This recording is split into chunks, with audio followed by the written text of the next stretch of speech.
Comic Timing is proudly sponsored by the New York Comic Con. New York Comic Con is bigger, better, and has double the space with more gaming and anime for 2007. Come to the Jacob Javits Center February 23rd to 25th and experience the biggest pop culture event in New York City, featuring comics, anime, manga, graphic novels, video games, trading card games, RPGs, MMOs, toys, movies, TV, celebrities, and more. Guest of honors include Stan Lee, Jeff Smith, J. Michael Straczynski, and George Perez, with many more to be announced. For a complete list of guests, as well as show information, please visit nycomiccon.com.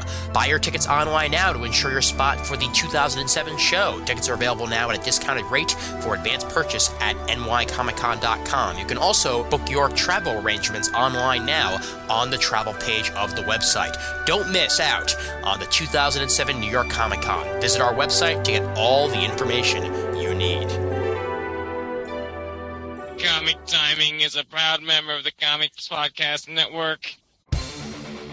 Welcome to episode 30 of Comic Timing, a comics podcast devoted to the average comic book fan, from the average comic book fan. Join in as a rotating panel of guests and myself, Ian Levinstein, discuss whatever comes to mind, time after time, here on Comic Timing. This week, Brandon Christopher of The Quarter Bin and Brent Cassina join in on a chock full of spoilers review of Justice Society of America numbers 1 and 2. We didn't manage to beat Raging Bullets to JSA number 1, but at least we beat them to number 2. Victory is ours! Ba-ba-da. Here now, Comic Timing. Hey there, folks. My name's Ian Levinstein, and welcome to episode 30 of Comic Timing. Well, how do we celebrate episode 30? Not really. We're joined by Brent Cassina, who's always on the show, it seems, these days. Brent, how are you? Hey, I'm only here by invitation only, so you can't blame it on me. He's actually been in my closet for the past 2 weeks. He just sort of hides there and waits for the podcast to start. So, Brent, what's going on? Yeah, I'm actually sitting next to you with my hand on your lap. Anywho, the episode starts off lovingly today, folks. But no, in all seriousness, though, he's here because I want him to be here because we have a special relationship. Brent, what's going on? You let out the secret.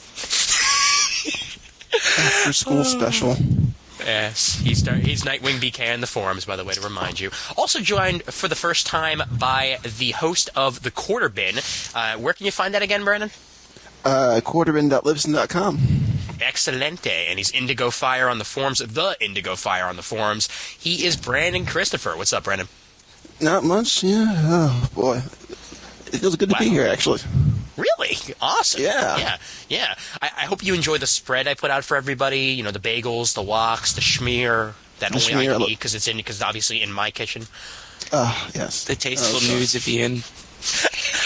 See, that's the biggest problem with Skype. I mean, there's not exactly much, like goings on other than hearing people's voices. So I can't really like hand you a drink or give you a cookie or anything like that unless I'm putting it through my monitor, and that's kind of difficult. So tasty beverage, and by tasty beverage, I mean beer. But anyway, yeah, today we're going to be doing what we wanted to do about 3 weeks back, and that's actually do a review of JSA number 1. Instead of that, though, we're going to do a summary of JSA number 1, and JSA number 2 came out today. So, spoiler warning for anybody who hasn't made it to the story yet. This is going to review JSA number 2, and we're going to go into possibly what we think is going to happen later on in JSA as the year goes on. But we're going to make a quick summary of JSA number 1 first, and I'm going to hand the reins over to Brent here because my actual issue of this appears to have somehow opened up a hole in hypertime and is now somewhere in a world where Batman and Superman both ride horseback. 52. Exactly. So I know what happened in the issue, but you can be a lot more specific than I am at this point, Brent. So start the summary, buddy.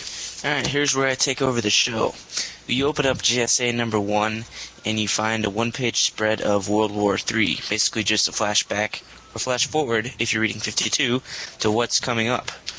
We 52. Have Green Lantern, Power Girl, Star Spangled Kid, or whatever she goes by, Wildcat, Dr. Midnight, Hour Man, Old Flash. Old Flash? What is this? Thunderbolt, Mr. Terrific, and Sandman. They're fighting and running, looking really heroic. I'm sure he objects to being called Old Flash, by the way. Old Flash, Young Flash, and then there was Kid Flash. So, he's Old Flash. Get back here, you whippersnapper. You can call him Golden Age Flash. I mean, you can call him the first Flash. But no, Old Flash. That's very respectful of your elders, man. Yeah, I don't know the guy. Nobody does. He's not real. Well, some people may think they know him. Yeah. And by the way, Star Spangled Kid goes by Stargirl now, just to remind you about that. Yeah. Right. Whatever. Right. Semantics. Yeah, who cares? Hot girl in a blue costume. Anyway. With a giant star in her chest. Yeah. I'm not looking at her chest, you perv. She's underage. Whoa. Moving on. Later, Moving on. So we see the JLA talking to the JSA. Basically, the big three of the JLA talking to the big three of the JSA. So it's Batman, Superman, Wonder Woman talking to Wildcat, Green Lantern, Old Flash. You're just gonna keep that up, man. Basically saying that the JSA is a moral compass and a family, which we already knew, but establishing for new readers. Then we get a couple of pages of this new guy, who's really an old guy because apparently he has a history. His name is Mr. America. Yeah. Last episode, if you were on the internet when it got lost, maybe you heard this, but I said his costume was really old looking and really like classic, really golden age. He has experience. His line, like the line of generations. There have been many Mr. America over the years. So this is maybe the fourth incarnation of Mr. America. So that's why it's nice and old-fashioned. Really hasn't changed much since that first incarnation. So he's walking into a murder scene. Apparently, it's his wife and kids that have been murdered. So he reveals his identity to the cops. Then we have the JSA pulling a JLA and looking at pictures. Except this time it's only better. It lasts for one issue. 2 pages, in fact. Which could have very well been done in JLA number 1 in about two pages. Oh, but If only. Yeah, not so much. Not so much. Yeah. That still irks me a bit. I liked the book. I liked Justice League of America, specifically number 1, but that whole sequence could have been done in about 2 pages, so I'm glad I did that here. Yeah, so they're looking at that. Basically, all they're doing on that page is going over older members who have been on the team before. And you have Wildcat saying, I don't want to be a father figure. You guys decide who's going to be on the team. Then we go to a city brawl. We have a guy looking like a Confederate flag. His name is Rebel. And then the new costume of Damage. And they're basically beating the shit out of each other. I can say shit, right? Put it nicely. Beating the tar, the spit. You've cursed on the show before now, so I like the fact that you're asking now whether or not you can say shit. Because I've heard a lot worse come out of your mouth before, man. Yeah, that's true. It's not 2:30 yet. It's not 2:30 yet, exactly. But I like the new costume on Damage. I don't know what you guys think about it, but it works for him. The only problem is I didn't know he was Damage at first. I thought that perhaps he was Atom Smasher or something along those lines. Yeah, same here. I thought he was Atom Smasher at first, but I'm just glad to see Damage at all. Yeah. I don't know how He's been out of comics for ages. I don't know how the biohazard sign translates into damage, so to say. It means danger. Yeah, Damage Control. That's Marvel. Yes. Yeah. Oh, that's true. Yeah, never mind. So anyway. Damn. Oh, wait, hold on. Wait, before we go any further, though, if you look on the page, you'll see Damage punching Rebel, and if you look at the sign, it says 52% off. Ooh. I says remember that from my going. reading. Yeah. It says whack on it. So like And it's the- whacker. Whack going. Off. Oh, No, Stephen Whacker. No. Yeah, Whacker. Stephen Whacker. Well, that's what I said all right? first, whacker. And then I went to the Yes. obligatory whack off. Yes, because obviously you are the youngest one here, so... Yeah, I can get away with it. Juvenile humor, ladies and gentlemen. Sophomore. All right, fine. Yeah, I would have made the joke, Yeah, too, but I'm a junior, so it's not really sophomore. How old I'm are a you? junior in But college. Sorry, I just had to stick it to you. It is so great when I can consider myself an elder of the show. That's perfect. Although Brandon, you're older than I am. Right? No, I'm 22. Oh, you're 22 also. Okay, good. We're both the elders of the Yes. show. That's awesome. Kick ass. Continue, sir. So Our Man and Liberty Bell show up and basically offer Damage a spot on the team. He doesn't really want it, but he accepts it anyway, I guess. Well, I like how he accepted basically because they were going to pay his bill. Well, we didn't figure that out until we listened to Raging Bullets. I don't think we figured that out last time. No, we did, actually. Yeah, I remember us mentioning No, well, I don't remember it. Yeah. No, Sean and Jim stole it from the episode that never got released. True. Ooh. Those bastards. Yeah. Anyway, We Love kid those guys. boys, don't worry. Yeah. they're probably scared off after the last episode. No. Well, look, I just finished my episode with them yesterday, so that was a lot of fun. So that'll be episode 40 of Raging Bullets, so I hope you guys listen into that. But anyway. Okay, we're going back to Mr. America. He's hunting down the guy who killed his family.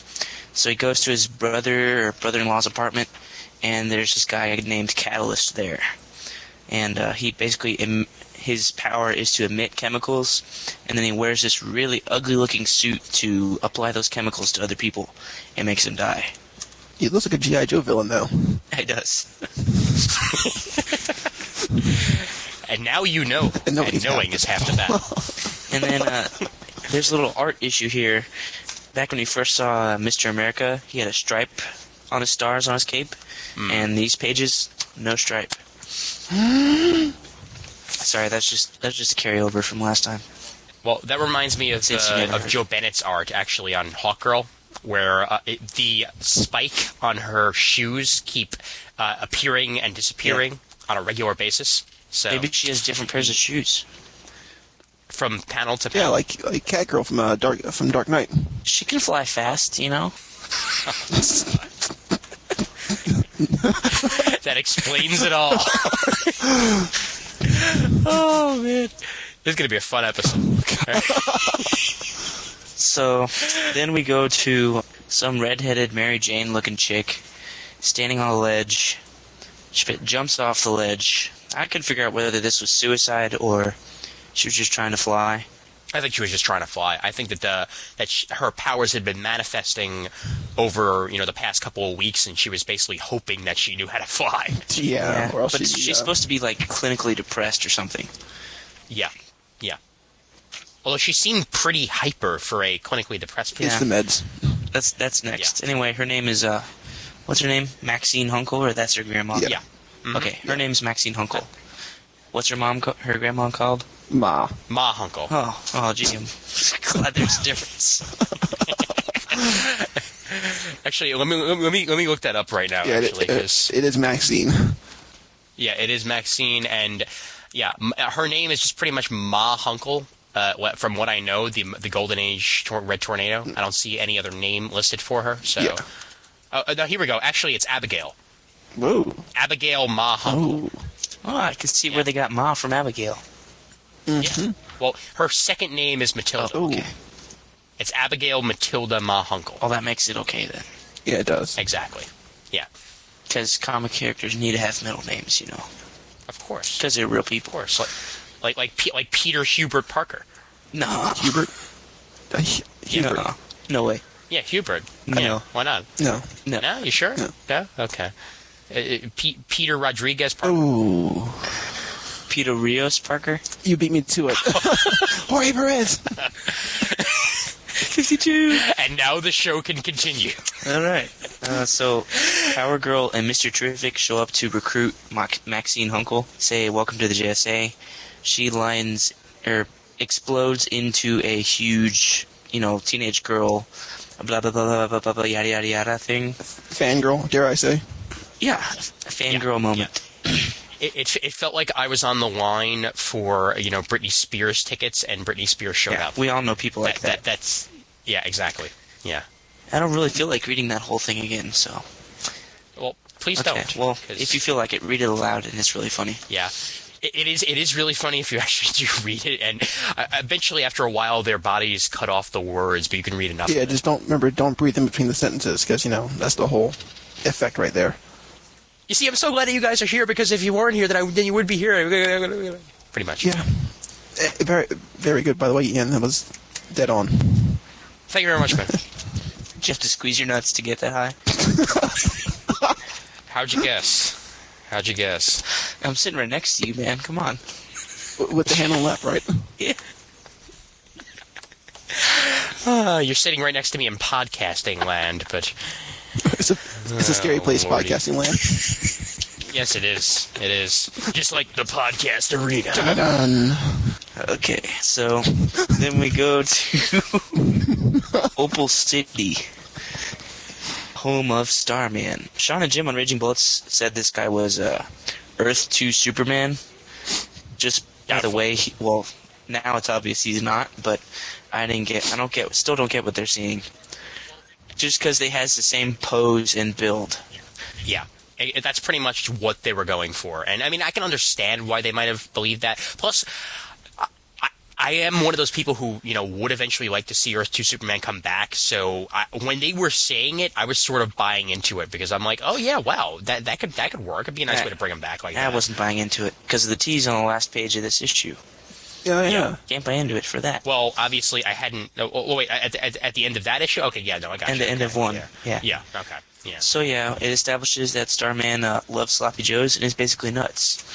Sloppy Because Joes. he lives in a asylum with padded walls, color kids and polar boys. He's saying some really weird stuff. So Stargirl and Dr. Midnight come to recruit him. He says, I think I've lost my mind. Can you help me find it? We go back to the old people with Old Flash, Old Green Lantern, and Wildcat. What an old Wildcat. He doesn't have gray hair. So, Alan okay, Scott, though. I have gray hairs on my head, so what you're telling me is that I'm old. Old Well, Ian. Alan Scott, there's more than one Green Lantern, so he's Old Flash by default.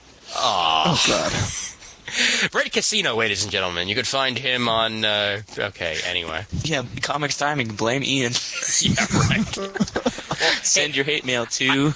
I kind of like how we're getting a rendition of BK's bullets on this episode. So Yeah, okay. it's So, true. It's Flash- true, man. Flash forward to Mr. America. Somebody sneaks up on him from behind. That's that page. Maxine Hunkel embraces her grandmother on the next page. Goes to the JSA mansion. We see the team gathered together. Our Man and Liberty Bell look like they're having sex on that table.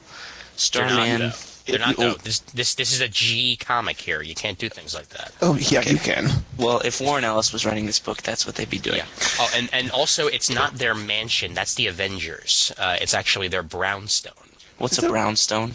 A brownstone is a type of a house type thing that's not a mansion. It's something that's familiar to like Manhattan and New York City, basically. It's in Philadelphia. It's a certain type of house with a bricking on the outside that sort of gives it like a brown appearance, I guess. Well, it looks like a pretty big house, which translates me to mansion. Okay. It's got marble pillars, after all, and a marble table. Yeah. Yeah, I guess. And gold little leaflets on the bottom of the pillars. But do they have a butler named Jarvis? That's what Ma Hunkle's for. Ah. My uncle Jarvis of DC Universe. My uncle is 52. Nah, I'm not touching that one. Okay. I'm gonna refer him. Because it's a really See, dumb joke you anyway. could take that statement any way, actually. She's 52 years old. She is 52. Any way you want, but go on. Mr. Trivic's talking to Starman, and he looks really like, if you say one more thing to my face, I'll punch you. Mm-hmm. Damage is alone. Dr. Midnight is alone reading a book. He's probably reading Brokeback Mountain. Oh! Excuse me? Oh. Dr. Midnighter, should I say? Yeah. What did I right, call him? What did I call him? Dr. Dr. Midnight. Midnighter. Yeah, Dr. Midnighter. Did I say Midnighter? Yeah, you did. It's Dr. Midnight. They're a DC property. What the fuck? Just like my name is Even Levenstein, so... Yeah, I'll just call you Odd. Okay. But he's definitely not reading Brokeback Mountain, all right? He's not that type... No, I don't think so. I don't think so. Oh, come on. He's one of those artsy emo guys. He could be reading Brokeback Mountain just to see what the fuss is emo about. guys? Yeah. Oh, wow. So he's blind, so he's emo. He wears depressed jeans. No, that's not what I was saying. All right. He doesn't wear the girl's pants because his legs are too big to fit in any girl's pants. Fred Casino, ladies and gentlemen. You can find him on Raging Bullets and Comic timing. Comic Timing, yeah.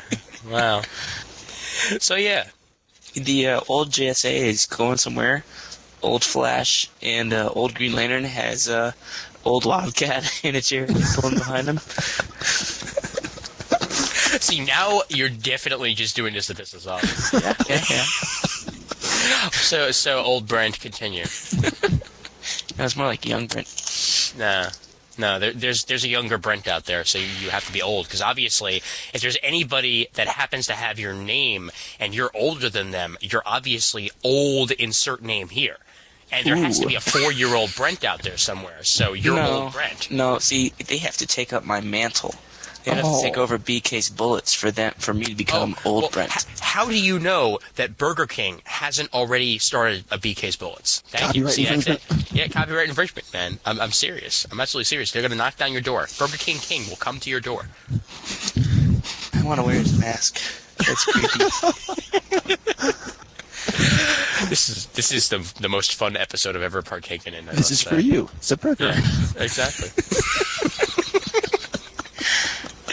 Guy feels like a stalker, you know? Have you seen the BK game? Oh my god. I would love that game. Dude, I want an Xbox 360 just so I can play that. The stalker game? Yeah, and the bumper sneak car up behind game. him and give him food? Bumper car game looks like it's damn fun. So anyway, back to the old characters. Older characters, they're taking Wildcat, and they tell me as a son. At the same time, Mr. America flies through the roof of the JSA mansion/brownstone. It's not exactly a flying. It's more like a falling to your death. Tossing. Yeah. Well, some say flying is falling with style. That's true. Thank you, Buzz Lightyear. Space Ranger. To infinity and beyond. I thought the Space Rangers were like one of the Power Rangers. No, that's Buzz Lightyear. That's Power Rangers in space. I'm sorry. Continue. So yeah, that's our cliffhanger. He's dead on the table. Or looks to be dead. But then we get to the important page. Ah, yes, the last page.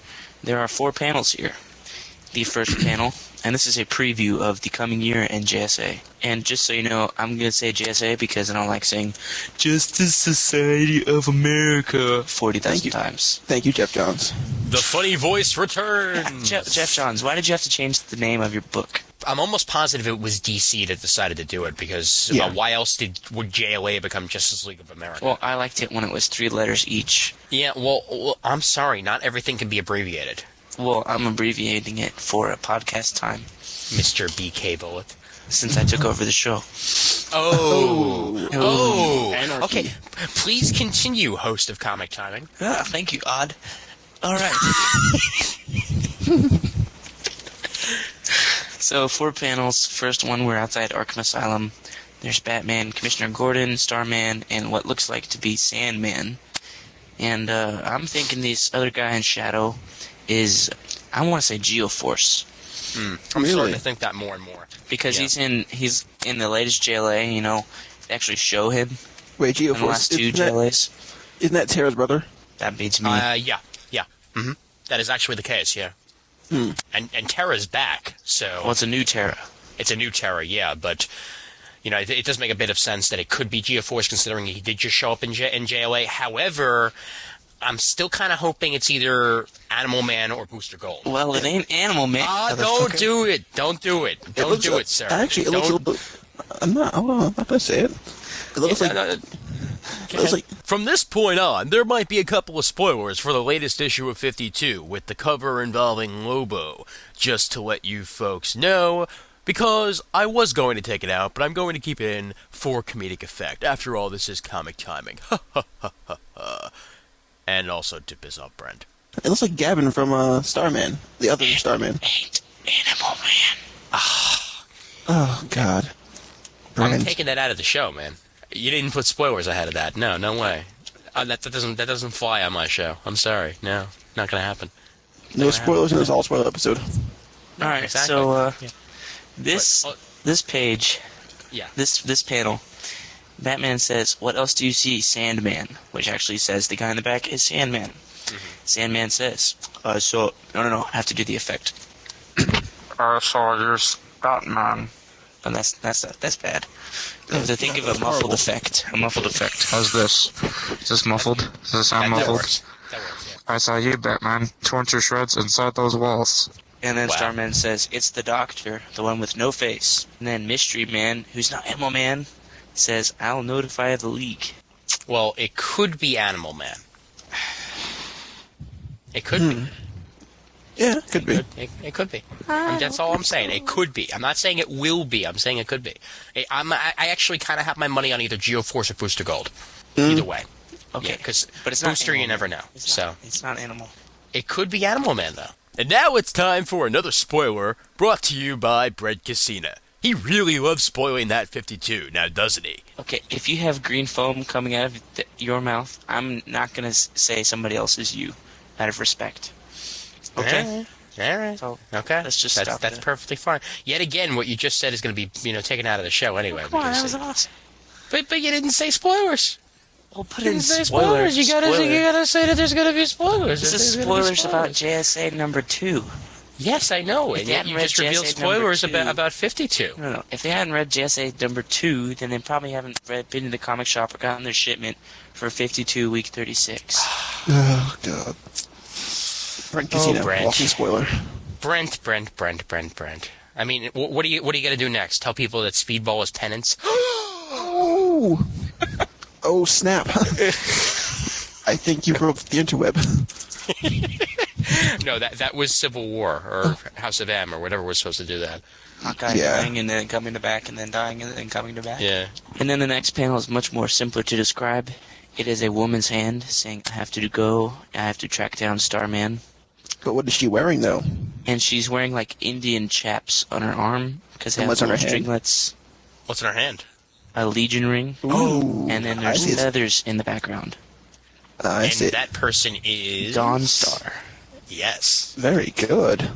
And she's not part of the current Legion? Legion of Superheroes. Exactly. She's a part of the old one. So it's kind of interesting that she's even there. Well, because, I mean, let's wait we until haven't the end really of seen number these 2 dudes. to further Yeah. discuss that. Okay, so then third panel, Power Girl standing over Kal-El's grave, being of Kal-El of Earth 2. There's a hand in a blue sleeve coming out of the ground, right by his grave. So DC Zombies coming soon in JSA. Oh, so is there going to be Army of Darkness meets DC Zombies? No, it'll be, what's the other thing? It'll be Evil Dead versus Army of, JSA Zombies. That is, That's the same thing. yeah. Was there a different zombie movie? Or skeleton movie? Kind Ray of, Casino, yeah. ladies and gentlemen. You can find him on Raging Bullets and... Oh. Oh, well, wait, no, actually, no, I'm trying to think, like, what other good one would there be that's... how about this? Shaun of the Dead meets DC Zombies. Or Night of the Living Dead meets DC Zombies. There you go. Dead Booyah. Rising meets DC Zombies. Okay, we're just going to keep rattling off zombies. 28 Days Later meets DC Zombies. Oh, 28 Lordy. DCs later, they could call it. Oh, 52 DCs later. House of the DC Zombies. It Yeah, never but- ends. But Or no, I people don't like think this. it's going to be a zombie Kal-El. I don't think they're going to go in that direction. If it is Kal-El, it's going to be Kal-El, Yeah. I think. Mm-hmm. Or for all we know, it could very well be the current Superman that was buried in his grave. That would be really, really... That would be totally throwing everybody off the trail Superman's there. a necrophiliac of himself. Frank Casino, ladies and gentlemen. You can find him on Raging Bullets and on The 4. Yeah, I'm not. Oh. I'm leaving with that comment. Sayonara. Oh, Lordy. So, last one. Jeez. Kingdom Come Superman, painted by Alex Ross, and saying, it never ends. Which, obviously, I cannot wait to see another Kingdom Come story. Well- Specifically, the fact that Alex Ross is going to be involved with it, so... Well, do you think he's going to paint it? No. No? I think he's going to be writing it. I think, actually, yeah, he's going to be co-writer with Jeff Johns. No, No, he's wait, is this the- co-plotter. I swear to God. Co-plotter. I got you. Okay. He's all right. co-plotter. Okay. Wait, Okay. wait, is this the JSA JLA crossover? Yeah, I believe so. Alright. I think. I'm not Well, entirely certain that would on be the first panel. I think the first panel is the JLA JSA crossover. No, you're right about that. Yeah, no, this one is just going to be a Kingdom Come story that Alex Ross is co-plotting with Jeff Johns. I think the last 3 panels tie into the one story, and the first one is just a separate one. Yeah. Yeah. So that first panel there probably is going to be involved with a story that's probably going to start either in issue 4 or maybe 5. You know, and I'm really going to see it too much now. But I think now that we know where Starman's from, and there we see Kingdom Come Superman, and the hand coming out, and then the Dawnstar, I think that's all in one story. Yeah, I wouldn't be surprised. And we'll get into Starman as we get into the in-depth review of JSA number 2. Before we actually get into JSA number 2, let's start to talk about it as a whole. Did it live up to the expectations you thought that you were going to have for the book when you finished reading JSA number 1? Were you happy with the results of this, and are you as happy with this as you were with number 1? Oh, as a whole, I think the whole series is just fantastic. Like I think you said on your last episode that you can't wait to read JSA. Yeah. Right. Yeah. I get this. I get the same feeling with this one. This is really my first major experience with JSA. I read a couple of the trades when I at Barnes & Noble, but never really had anything of my own. And I think it's just one of the best series I've been missing for a long time. I would agree with that because, well, everybody should be reading this book. Anybody who's a fan of DC, anybody who's a fan of their history has to be reading this book because it really is one of the best books they've been putting out regularly, over the past, 4 years now that there have been a JSA comic, or 5 years? I'm trying to remember They started in 99 or something? Yeah, Whoa, something along those lines. 7 years then. Wow. Yeah. 8, Yeah, so, I mean, 9. It's been around for a while now, and it is consistently one of the best books that they put out, so I would definitely agree with that. I mean, Brent, were you happy with what turned out in 2? I know it didn't sound like it, but I was really happy with 1 and 2. I haven't read any JSA trades, so this is my first exposure, really, to the team. And it's a good exposure so far. Yeah, it was awesome, frankly. So as a new reader, you don't feel lost at all in their history? Not really, because there's old Flash, old Green Lantern, and old Wildcat. God, beat the dead horse, huh? Why the hell not? Yeah, right. So yeah, seeing as they're old, I know there's a lot of history there. Yeah.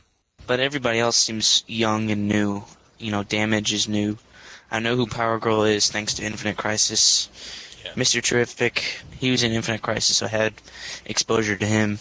Damage is new. Liberty Bell is new. Mr. America's dead now, so, don't worry about him anymore. Maxine Hunkel's new. No problems. What made Jesse Bell change from Jesse Quick to Liberty Bell, though? Jesse Quick actually lost her speed powers in a Flash arc. Really? I'd say it was about near the end of Jeff Johns' run. Wally needed extra speed, and Jesse offered her speed up to Wally. And in the process, it made her forget her magic word that gave her speed. Oh, the formula.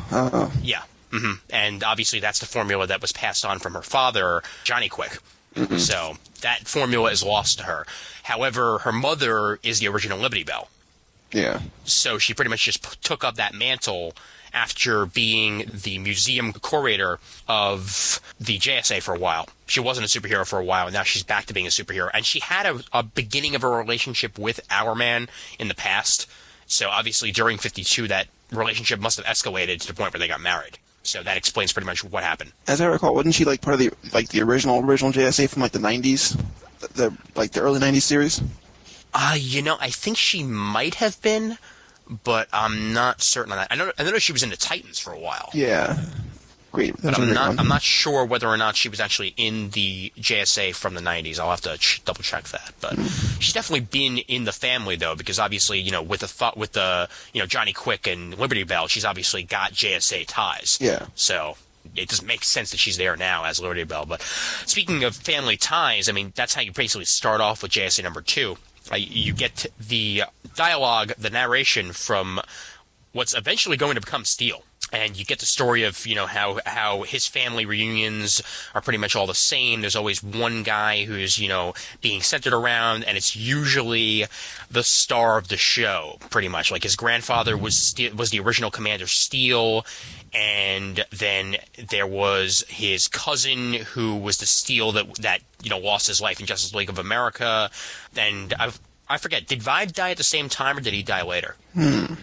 Vibe and Steel, because I know that both of them ended up dead from that team, but I forget whether or not it was in the same incident. But he is one of the guys who lost his life from that Detroit Justice League of America team. And now here's this guy who obviously is in the lineage, was a star football player, and there was an accident. He tore a ligament, shattered the kneecap, and he's been in constant pain ever since. And it looks like he's pretty much addicted to the painkillers. Well, and he's missing a leg. Yeah. Yeah. He's like the house of like the DC universe. Yeah, pretty much. And when you go from being a football player to not having one of your limbs, that'll mess you up. And he's balding. Yeah. Well, that's beyond the point, but just the fact that, I mean, you have your entire life ahead of you. You think you have it mapped out. You're going to be this star football player, and then you lose a limb, and you're just screwed. And you start balding. That's the kick in the nuts. Exactly. That's the kick in the nuts at the Speaking of football, how about them Gators, huh? Uh-huh. end. I don't follow NCAA that much. Come so. on, we That's not won. real. That's not real Yeah. football. Well, good for you, sir. We stomped and OSU's ass. watch out for those Gators when you're around the water. That's all I'm saying. Ooh. So is he going to be a steel peg leg? No. There's going to be something else happening here. There's got to be some sort of major accident going on yet again. And I think we sort of see that later on in the book. But he's going to end up similar to how the last Steel was. Not the guy in the Superman suit. The other Steel. Can we give him a different which still name? kind of confuses me. Yeah, I know. Why do people have to use the same name? That's always the He problem. looks like a Captain America or something. He could be the new Mr. America. Yeah, that's true. Ooh. But He's got a star in red, white, and blue and shit. it could work. It could work. But I think they'll probably stick with the Commander Steel, actually. They'll probably put the Commander in front of it. So as opposed to just being Steel, they'll go back to being Commander Steel. But after we're done with him, we're on to the whole story between Wildcat and his son. I love the interaction between these two because, this feels very genuine. Wait. A kid who... Did I say What's you up? could have your show back? Oh, thank you. Thank you very Oh, much. Yeah, you did you say I could have my show back? Exactly. Yeah. Ian, you can have your show back. Thank you, Brent. I'm a shitty host. Thank you very much. Well, that was Brent Cassina. I thank him very much for joining us on the show. And,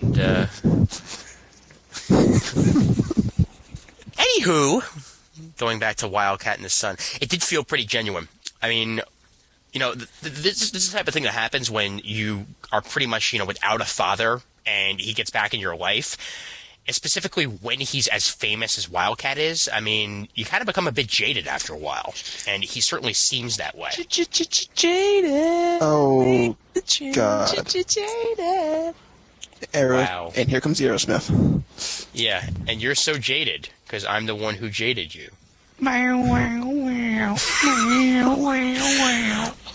What do you guys think of the actual correspondence between Wildcat and his son here? I mean, the son really seems like he could care less that his father is Wildcat, let alone that he has a father. Well, his son has the same attitude that his dad did the last issue about, being a father figure. And they pointed that out here. So, they're exactly the same, basically. Yeah. They have a lot more in common than they think. So he's looking in the mirror, basically. Yeah. I think it's one of Jeff Johns' better strong suits. The fact that he can, just have even with this little Dalek in this page that we see here, you just get the whole entire history of both characters in just 2 or 3 lines. No, that's definitely true, yeah. And I mean, that's what I like. I mean, like we talked about in JSA number 1, he put that whole, picking process into 2 pages. Just like here, he can give so much backstory in 2 word boxes. I would not expect to see his son end up in a Wildcat costume anytime soon. I would guarantee you that. I mean, if anything, he might end up like the museum curator or something, but this is not going to be a superhero anytime in the future. He's the anti-Wildcat. Exactly, yeah, because he's never gotten in a fight, basically. He's just has no interest whatsoever. It's like, oh, cool, you're in a JSA, you're my dad. That's awesome. You got any cigarettes? Yeah, but why would they introduce him in a superhero book if he wasn't gonna, find his way or something? Side character. Supporting character. Yeah, exactly. Supporting cast. I mean, there are plenty supporting casts that don't have to be superheroes, specifically in JSA. It's been the case in the past. Well, we're starting fresh here. We're starting fresh. Yeah, I guess you can put it that way. But speaking about starting fresh, nice way to christen the new headquarters by having, somebody fall through the roof. I christened the used. Yeah. And that table is never I guarantee you that table gets thrown out in the next, 3 days. Yeah, those stains never come off that table. Exactly, yeah. And kind of bad memories when you think about it. Because, welcome to the JSA. Does this happen often? Can someone say IKEA? Rooms to go. But I mean, I'm kind of glad that he died too. I mean, I'm never glad to see anybody die, but I would have been a real cop out had somehow he lived with the giant beating that he got. Nightwing. Sorry. Yeah, no, you're 100% right about that. It still pisses me off that he even lived in the first place. That has story having to do with the monitors now and all that, but he was not going to be a member of the JSA. He wasn't on that cover, that Alex Ross cover, so I knew he wasn't going to be there. I mean, they gave him the entire issue last time around, basically, and that's how I pretty much knew, you're a dead man walking. Red Jones pulled a red tornado. Oh. Ooh. Snap. Yo. You broke the interweb again. He has a tendency of doing that, but I like Starman in the background. Thou shalt not kill. It's part of the code. What code? Yeah. He talks in riddles. He obviously hasn't read the Punisher comics or met his buddy Atom Smasher. Yeah, but just the fact that pretty much every single thing that he's saying, even though he is out of his mind, kind of makes sense, and he's probably hinting towards things that we're probably going to find out later on. It's not part of the code. Might have something very well to do with the villains that we're going to get later on in this, like a Legion code or something. Yeah, it's possible. Actually, that was a big part of the Legion. They don't kill. Yeah, definitely. Yeah. So, I mean, you never know how that's going to happen. And obviously they're a bit annoyed. Well, not exactly annoyed, but they're a bit, shocked that he fell through their roof, which is probably a good thing, because if they were just like, he fell through the roof. Got any coffee? That wouldn't have exactly been very, very nice. This is what I love about Dale Eaglesham's art. Everybody's doing something. Liberty Bell's looking at stuff. Our Man's looking at the roof. Power Girl's using her X-ray and telescopic vision already. Just to see if anybody's up there still. Of course, the dumb blondes and the redhead are still gawking at the dead guy. Yeah, well, I mean, Stargirl at least is consoling Maxine Hunkel, which is a good thing, because obviously it's her first day, and this happens. I mean, come on. Think about, let's say you start working at like a law firm or something like that, and on the first day, a disgruntled client comes in and shoots somebody. Are you going to be having a good sense that this is going to be a great place to work? Or my job. Or like you're on a first date with a girl and it rains and ruins everything. And then every big date you have after that, it rains. No. What does that spell for you, that relationship? See, you Are guys you don't speaking know. from experience Yeah, here? actually, my girlfriend now, it rained on her first date. It rained on the Valentine's Day after that. And every time we dress up to go somewhere, it rains. Wow. Every big date, it rains. So it's like tradition. That's God crying. Ambulance.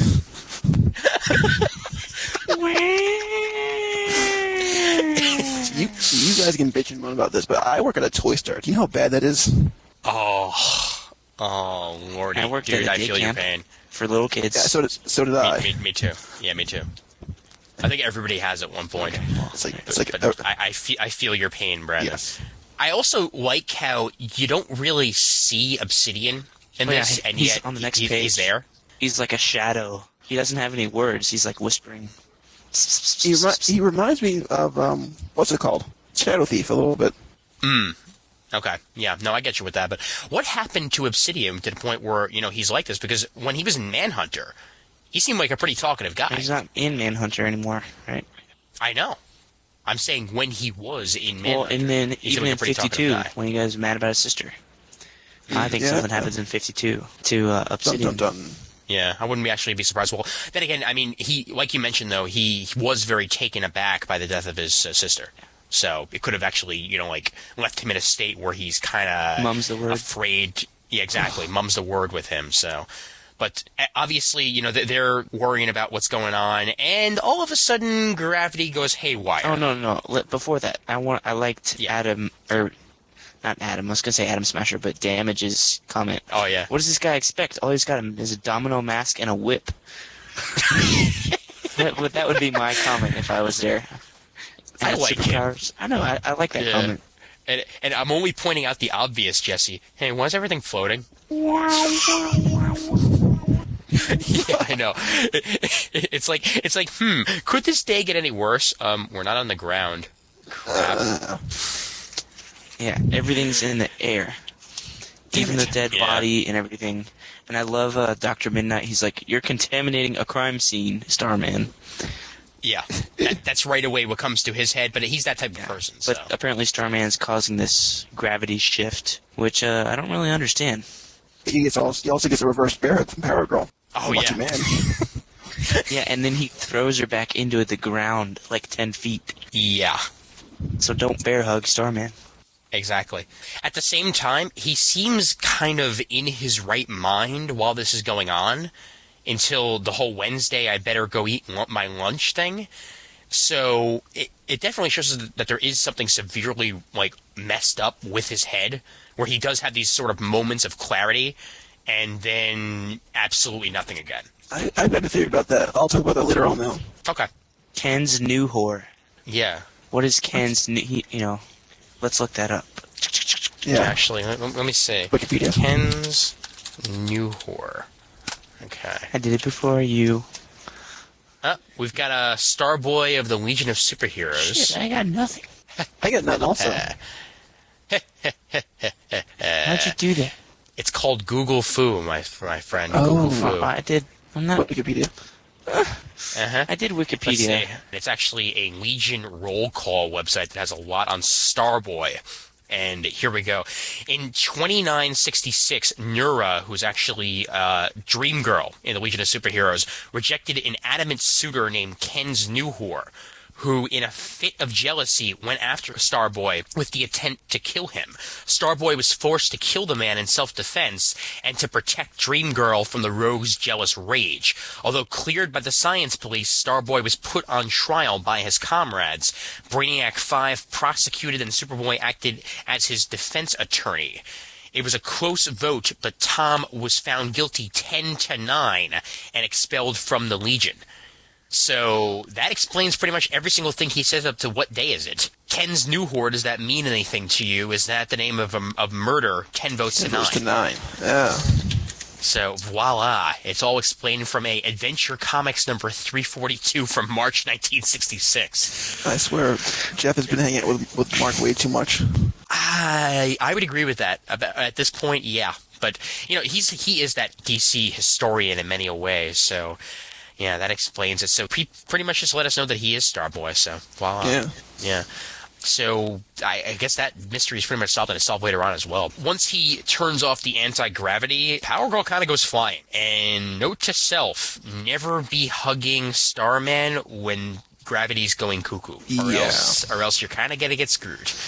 I feel Gravity bad. hurts. Oh, yeah. And I feel bad for Wildcat at this point because, well, his gym's kind of trashed. Yeah, he'll be pissed off. To say the least, man. Jeez.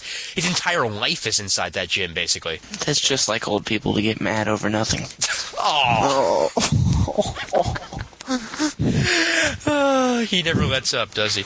But to go with what he's saying even more, Starman, do you hear her? She's crying. I wish she would stop crying. She said it's a doctor, a bad one, too. Not like my friends at Sunshine Sanitarium, but oh no, there's a storm coming, a lightning storm. What the hell? Lightning lad? Could be. That could certainly be, actually. Huh. Yeah. I mean, well, then again, who deals with lightning in the DC universe other than the Shazam family? Black Lightning. Could be Black Lightning. Or Black Adam. Possibly. Or another villain. Yeah, and specifically, I mean, obviously, World War III, a lot of stuff happened in that we haven't found out yet, so it's possible that, Black Adam survived it, and he could kind of be a bit peeved at the JSA, so you never know. A little. Ever so slightly, yeah. So we go from that to immediately afterwards back with, Wildcat and the family and all that. So the mother's dead. Which actually is not too much of a surprise because it kind of makes sense as to why they, let him know about the kid when they did. Obviously, he doesn't have a family right now, but kind of doesn't want one, which has been apparent. So I don't know. I mean, he seems to respect what Wildcat does, but he also makes it very clear he doesn't want him in his life. He's so angsty.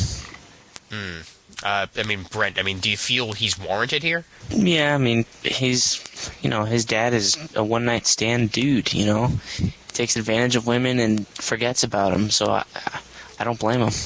Well, it doesn't even seem like it was him taking advantage. I mean, pretty much just one thing led to another.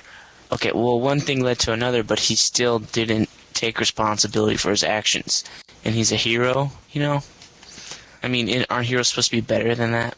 If you're going to do it right, It depends on the ideal that you have for heroes, because obviously, Wildcat isn't exactly that sort of guy, and never really has been.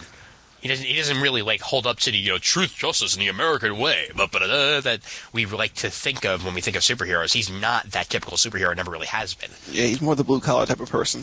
Exactly, yeah. And I mean, he's a guy. Stuff happens that you really can't take back.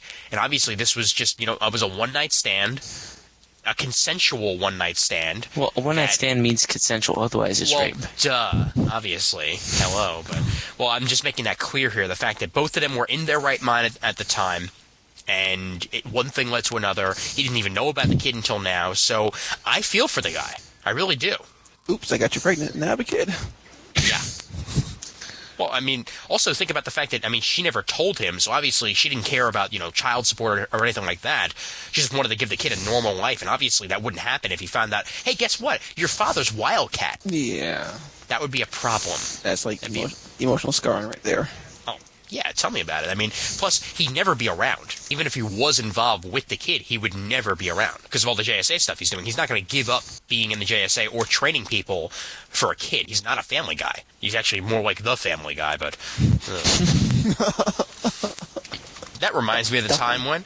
Yeah, right. But, yeah, so they have that whole thing also, my favorite quote in the next 2 pages is, hell, I haven't even been in a fight since the 8th grade. Did you win? No. Eddie smiles. I feel for the kid. I really do, because I'm that type of person. I've been in 3 fights in my life, and I lost 2 of them. Wow. Yeah. I haven't been in any smarter than that. Good. Good for you. When I got into a fight, I did that fat kid rage. I got the whole arms motioning and the head charge. The whole arms swinging back and forth, exactly. I'm gonna swing my arms back and forth, and if I hit you, it's your own fault. Pretty much. If I'm going down, I'm taking somebody with me. Damn it. Going down swinging. Brandon is the Incredible Hulk. Don't make me mad. You won't make me mad. Smash. Brandon Smash, right? But we go back to Stargirl obviously consoling Maxine, and I'm glad that Maxine has somebody her age there. Because if it was just her, it would be a lot harder to actually relate to anybody with this whole thing going on. Because also at this point, we don't even have Joaquin, which I'm a bit surprised that he's not there yet. I'm assuming he will be there eventually because he was on the cover to JSA #1. So, but right now, Stargirl is the only person that is her age. It's the only person that she can relate to. And when you go through a traumatic experience like that, you got to talk to somebody. So at least she has somebody there to keep her from going even more depressed than she used to be. Do you feel the interaction between these two is genuine? As sincere as it should be? Yeah, I mean, she takes her shopping, basically. Make your own costume, which I love that. That's that one-page thing that they have. We're going to get you a costume. And she smiles and you can see her braces and everything. Yeah. I like the fact that she has braces, actually. I do too. Yeah. Makes her feel younger. Oh, yeah. Well, and how often do you see a superhero with braces? Never. Exactly. Yeah.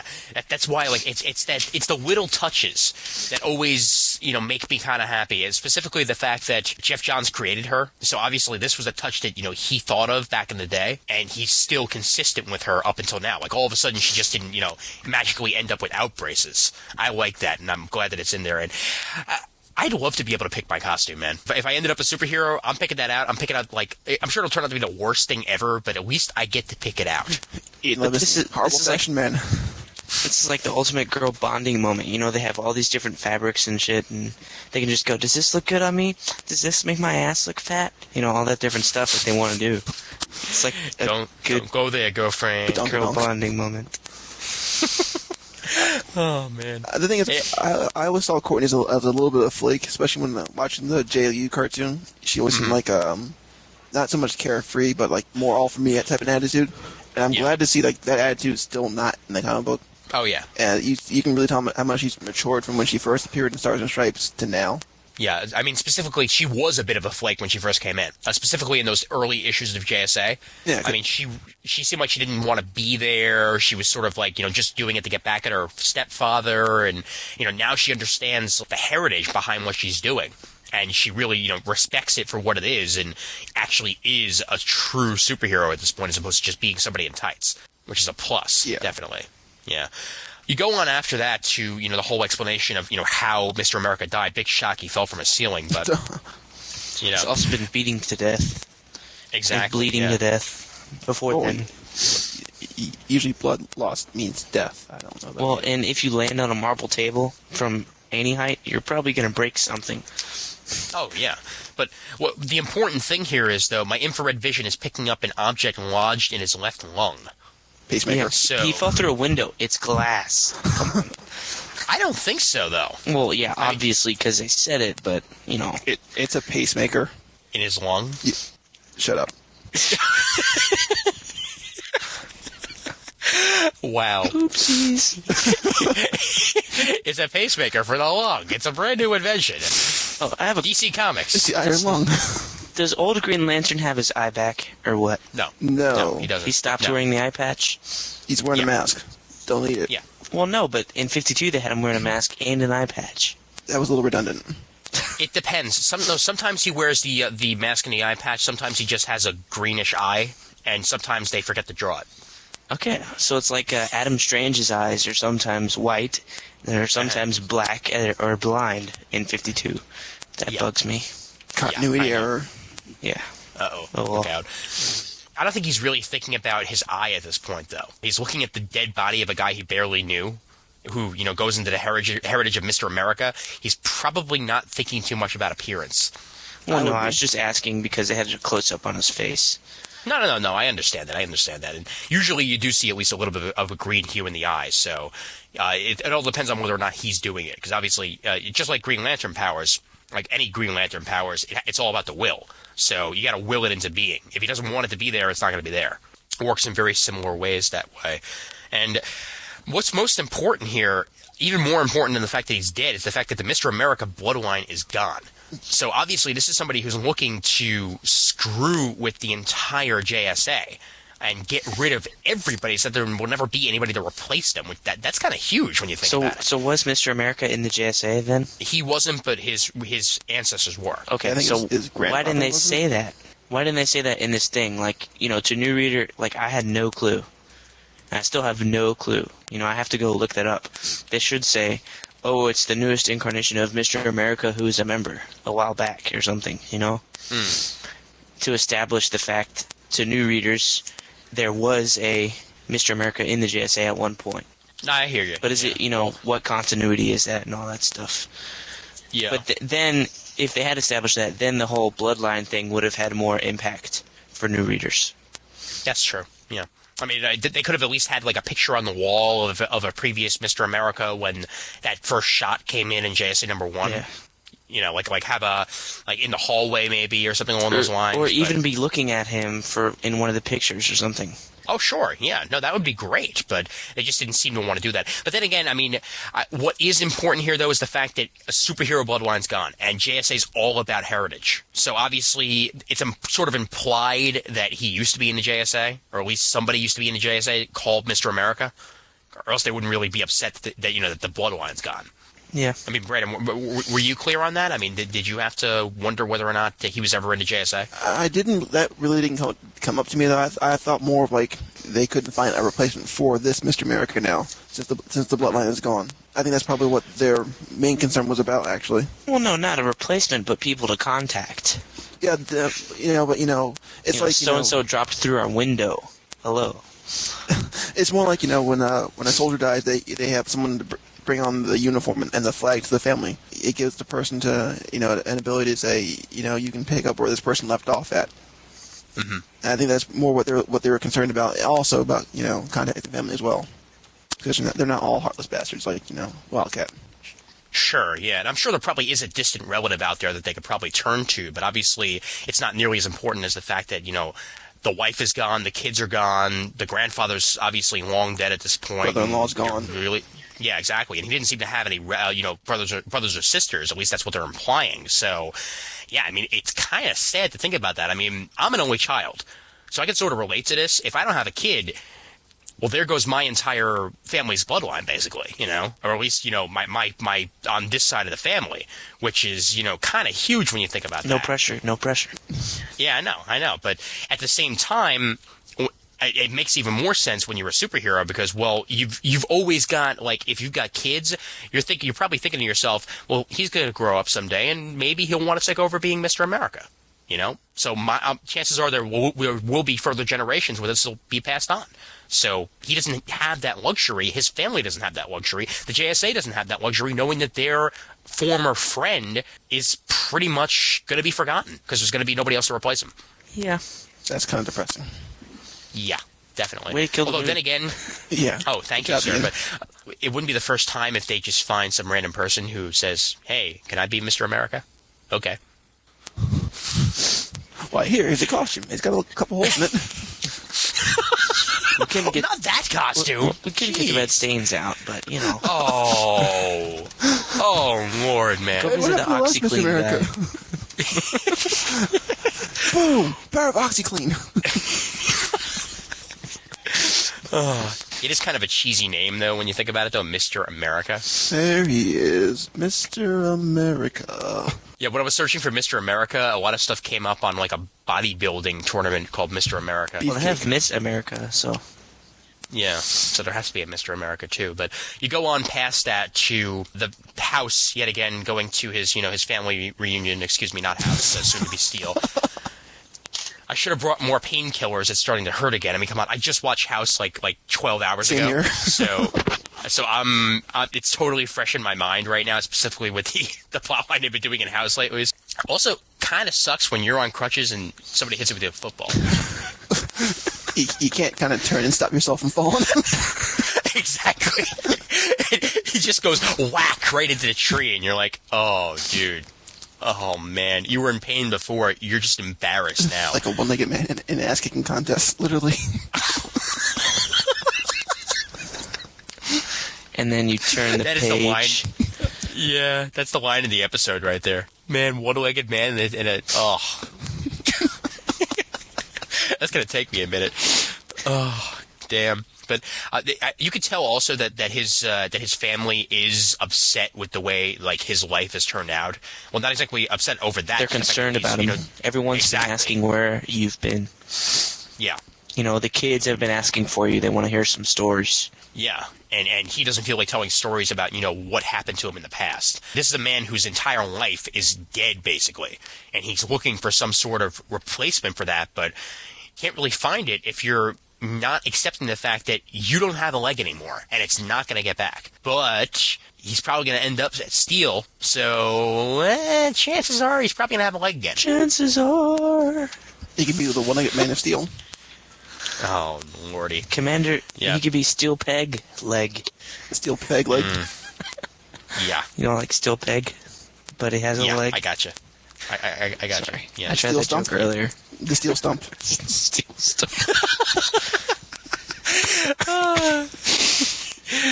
Mr. Pegleg. Oh, jeez. Pegleg Pete.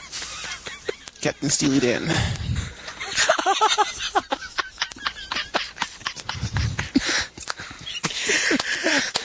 Oh, God. Dude, 10 points for the Steely Dan reference right there, I man. try. 10 points, 10 points. But, all right, next page. Oh, my God. Hawkman's back. It's about damn Oh, time. my God. I And he's pissed. loved this part. Just Oh, out of nowhere, you had no clue it was coming. There was no, shadow in the background on the last page. No mace flying out of nowhere on the previous panel. Just wham. just all of a sudden crack. Yeah. And I gotta tell you, I love the coloring job on Hawkman. Oh yeah, his helmet looks like it's made of gold.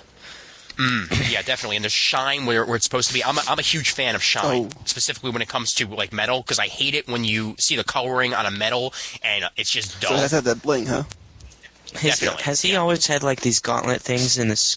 Like, is his costume changed at all? Oh, It's changed. Yeah, it no, looks it's a definitely little changed. more like the Thanagar. Rand Thanagar wore costume a little bit. Yeah. Yeah, this is more like his war costume. Okay, Like he's got like different, like he's got like a battle because his mode. boots Let's put it that way. look different. No, the boots are definitely different. Yeah. Yeah, but They're- am I gonna have to pick up JSA Classified to find out what happened to Hawkman? I hope not. Okay, because I saw him on the cover of JSA Classified, and I don't think I picked it up, and I kind of don't want to. I was hoping they'd I'd bring like him to have back in here. Yeah, I know, but well, he's back in here. Well, obviously. The thing is, I don't know where the hell he's Yeah. been, and I don't know whether or not I'm even gonna get that in the Hawkman comic because it's Hawkgirl at the moment. So. I want to at least find out somewhere, you know. But if I have to pick up JSA Classified, I'll do it. But it would have been nice for them to actually, well, hopefully next issue we'll get more of the backstory of where he's been. Because if they just throw him in there, it's going to be kind of weird.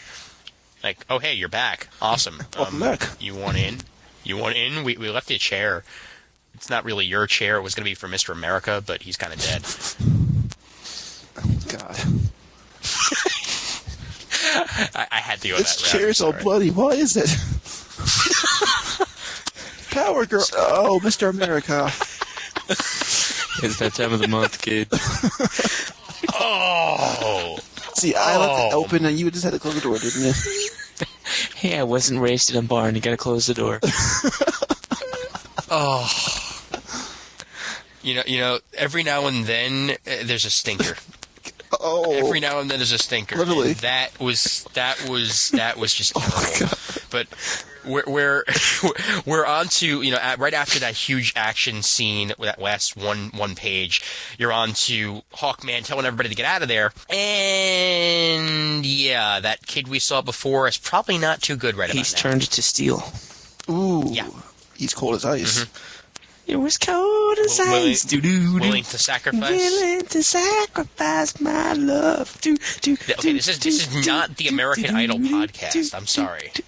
Yeah, that's gotta stop. Frank Casino, ladies and gentlemen. He's on Never Reggie take Bullets and, advice. Doo-doo. all right, Brent. Come on, I man. gotta say though, like, All right. I do like like that the song. costume design for these the new villains here. They're not new. Oh, They're definitely. Kingdom Come villains. That Yeah, was my Really? That's my theory. Really? Because they're Okay. called the Fourth Reich. Oh, the ones that in the prison, right? They're like in the Kingdom Come. They're like one of the new heroes or whatever, or like new villains. Oh, yeah. But what set me Okay. off was the guy with the Nazi swastika on his chest. Looked really familiar, and then I was thinking about our past threads, you know, Kingdom Come Superman and the Revelation with Starman coming up. I think they're Kingdom Come villains. And especially the shiny guy set something off for me too. But specifically This is from the actual Kingdom Come, right? This is from Kingdom Come, not the yeah, Kingdom. Kingdom Come. Okay.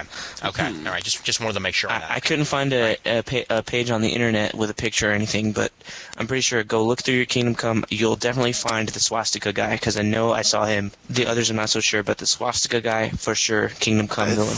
I think I know exactly what scene. Though I think they're like in a massive prison riot. I Well, think it's either the massive prison scene or like where they're fighting in the streets. that was like right after Superman Returns. It's like a big page spread, I think. Yeah. My thing is though, what's with all the hyper time references now? Hyper time. Yeah, well, What?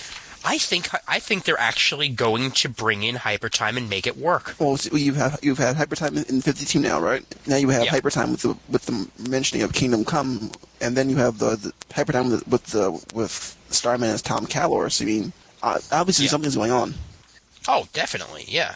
And at the same time, I'm kind of glad because I was a fan of Hypertime back in the day, and they just kind of ignored it after those like first 2 or 3 storylines. They used it, so I mean, it's just sitting there, and you gotta use something that is actually a decent concept if done right. So we finally get more Hypertime. I'm happy about that. I mean, I don't know about you I guys. love hyper time. So I'm assuming you read the Superboy thing back in the day. Which one was that? Toward The Hypertime arc where he went through all the different yeah, towards realities the end of the like, series. Yeah. yeah, that was one of my favorite Superboy arcs right there because he got to meet the Robin Superboy and like the actual young Superman Superboy and the works basically. So That was good I times. miss Superboy. Yeah. Brent, were you a fan of Hyper Time? Do you even know what it is? I know what it is, but I've never read The Kingdom or anything like that, So, but you know the basic idea of it, right? I think. Okay. Everything happened. Yeah. Yeah. That's pretty much the way it goes. All those Elseworlds and stuff, they're actual realities. They're out there. So Kingdom Come exists. All these alternate futures exist. All these current timelines that, don't match up with anything exist. So that's what's going on over there. Lunch is, I thought of a little side note, though. If you go back into, the back of the book of Kingdom Come, and it tells you, of who Alex Ross modeled certain people after, look at who he modeled Captain Marvel after. Huh. Okay. Sal Abernathy. Yes. Oh, wow. That's a known Sal. fact. Wow. Yes. That's awesome. That's a young-looking Uncle Sal, though. If you find the picture that he used for modeling in the mythology book for Alex Ross, they have a picture of Uncle Sal in the costume, and he looks really young and skinny. Oh, wow. Pretty nicely, huh? Not the Uncle Sal we know. That's the less jaded, less fat Yeah. Uncle Sal. Oh. Wait, dare I say young Uncle Sal? There you go. So back when he was just nephew Oh, Sal. yes. Yeah. Cousin Sal. They're just plain Sal. Yeah. All right. I like your theory because, I do actually remember those villains. Mm-hmm. I'm just having a giant pain in the ass actually finding the specific. But they were just they were kind of like throwaway in Kingdom Come, They were one of the newer ones with everyone else. Yeah, and I like that whole Flash motif going on with that one girl. SS woman. Yeah, SS woman, or whatever the hell her actual name is. Is that right? That's okay. Reichsmark, I'm assuming, is the silver guy, right? Okay, all right. So yeah, I mean, she basically looks like a really, really evil female Flash. So I'm assuming she has speed powers, because that would make a lot of sense with her costume. If she doesn't, I will be very shocked. Yeah, because Interesting. both his son and daughter were introduced in the Kingdom. Well, Wally's son and daughter. So I'm wondering what her actual relation is to the Flash family, if she is indeed a member of the Flash family. But the rest of the dudes look like they could just be random villains, but she looks like she might actually have a tie, so who knows. And you got, right after that, the big reveal. It's coming, isn't it? What is Starman? The Great Disaster. What the hell is the Great Disaster going to be? Any ideas, folks? Any ideas you want to throw out there? Because I have my theory, so I'd like to see whether or not that you guys actually have anything. I yield to you. Okay. All right. My idea for the Great Disaster is pretty much the Hypertime universe is converging. Ooh. Similar to a Crisis type thing, only on a lesser scale, where they have to pretty much stop the Hypertime universes into converging. Because as was mentioned back in the early days of Hypertime, if you stay in a Hypertime too long, then the universes start to collapse. And obviously these villains are not from around here.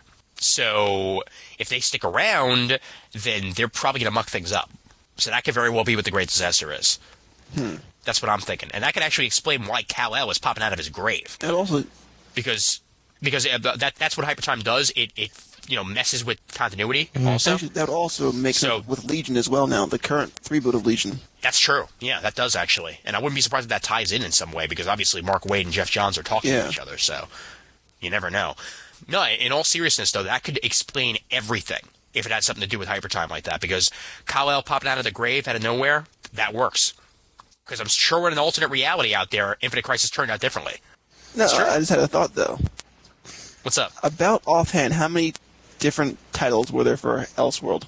Elseworld? Oh, like Hundreds? I'd say there were at least 100, possibly maybe 200. Are you thinking that they're all converging? Yeah, and also that could be coming into a massive play factor into 52. Ooh. 52 Elseworlds.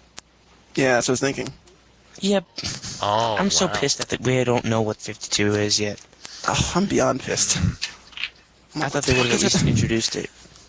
Well, I mean, I like the original theory that 52 seconds are missing, but it's looking less and less like that, because obviously 52 has to be something big for there to be so many contracts out for all these guys in space. Like they saw something they weren't supposed to see. I mean, So, Wade's been saying since Comic-Con that 52 has been around for a long time, and it's been there since well before 52. So, I mean, whatever it's going to be, and if that's the case, it could have something to do with Hypertime, actually. Because if it has been around forever, Hypertime's been around since the early 90s. So, who knows what's going to happen with that. But after the whole thing, you know, obviously, you've got Mr. Terrific there at the computer, and you've got Starman looking over the equations and stuff. I have to find her and him and her. She's talking to me, and he doesn't know, and I have to find them all before the storm. Again, with the whole storm thing, but who the hell's he looking for? Him and her. Dawnstar's got to be Well, one. he could also be looking for a dream girl. All right, so we've got two, and the other him, Lightning Lad. Lightning Lad or New Whore. New whore. New Whore. Nahor, whatever the hell's name is. Nahor. Yeah. Nahor, whatever. You say potato, I say potato. Ken's Newhor. I had it right. Ken's... Yeah, you're right. I just really like making fun of Newhor. Hey, it's New Whore. What? It's Newhor. Yeah, Newhor. That's why you gotta say the Ken's ahead of time, or else it really sounds like you're making fun of somebody. That's the worst name ever. Like, what's your name? Ken New Whore. What? Dude, I had a friend in junior high whose name was Anita Moore. Oh, jeez. I thought I had a bad name. God. Anita Moore. I rest my case. It's like naming yourself Richard Head. You make him Dickhead. Dickhead.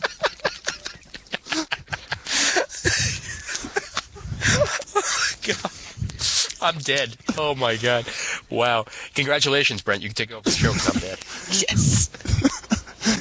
Brent, our plan worked, Brent. Thank you. Oh man. But this is great too. I don't know if anyone is. Oh yeah. Find who's talking to you. I don't know if anyone is, Michael. You've got Mr. Terrific and Power Girl, and immediately afterwards, you might be right, Power Girl. Ha. Wouldn't that be a joke? This dude is so wacko. Yeah, but he's smart. Yeah, I know. This Well, is he's- wrong. There. You know, Well, not cross really- something out. Well, it's not that he's smart. He's displaced from time, so he knows more stuff than we do. That's true. Yeah, and also specifically that was involving superstring, dark matter, and hyperspace. Ooh. So that leads towards hypertime even more. Some scientists believe gravity's a weak signal from a parallel universe. I think Starman just proved them right. There you have it. Hypertime. Hypertime. Parallel universe. There you go. And he's from... Dun, dun, dun, dun, dun. looks like trapped someplace that was blown to To Kingdom, Kingdom Come. Come. And there's Uh-huh. a big Alex Ross painting behind him. Yeah, with a whole bunch of the Kingdom Come heroes and villains from the looks of things. So, damn, that's all I gotta say. That last page there made the entire comic for me. Also. Yeah, me too. So Oh, he God, is... yes. People were saying, like, who is he? You know, is he the Kingdom Come Starman? And yes, he is. Yeah, but now not only that, but now we start to think that the Kingdom Come Starman isn't even originally from Kingdom Come. Yeah. No. So how long has Alex Ross been thinking about this? God. 10 years. Alex Ross just blew my mind. Yeah, I know. Because right away you think, because it's Alex Ross, he could have thought of it 10 years ago, or he could have thought about it 2 days ago. You know? I mean, it could have just been a random thing like, hey, what if the Starman that I had in my Kingdom Come, wasn't really the Starman from there? Brilliant! Again, this is brilliant. Because it totally works with the story here. So, I mean, whether or not he's introducing it now, whether or not he's been thinking about it for ages, it's a damn good reveal that works really well for JSA. It gives me even more reason to read the next one, like I needed a reason in the first place. I know, but I think this plays in a little bit into my theory. Well, I think I know why Tom's so crazy though, because he's living in. Have you been reading Legion, the 3-boot? Yeah. All right, pretty much apparition of that 3-boot. Yeah. You know how she's in both worlds at one time? Yeah.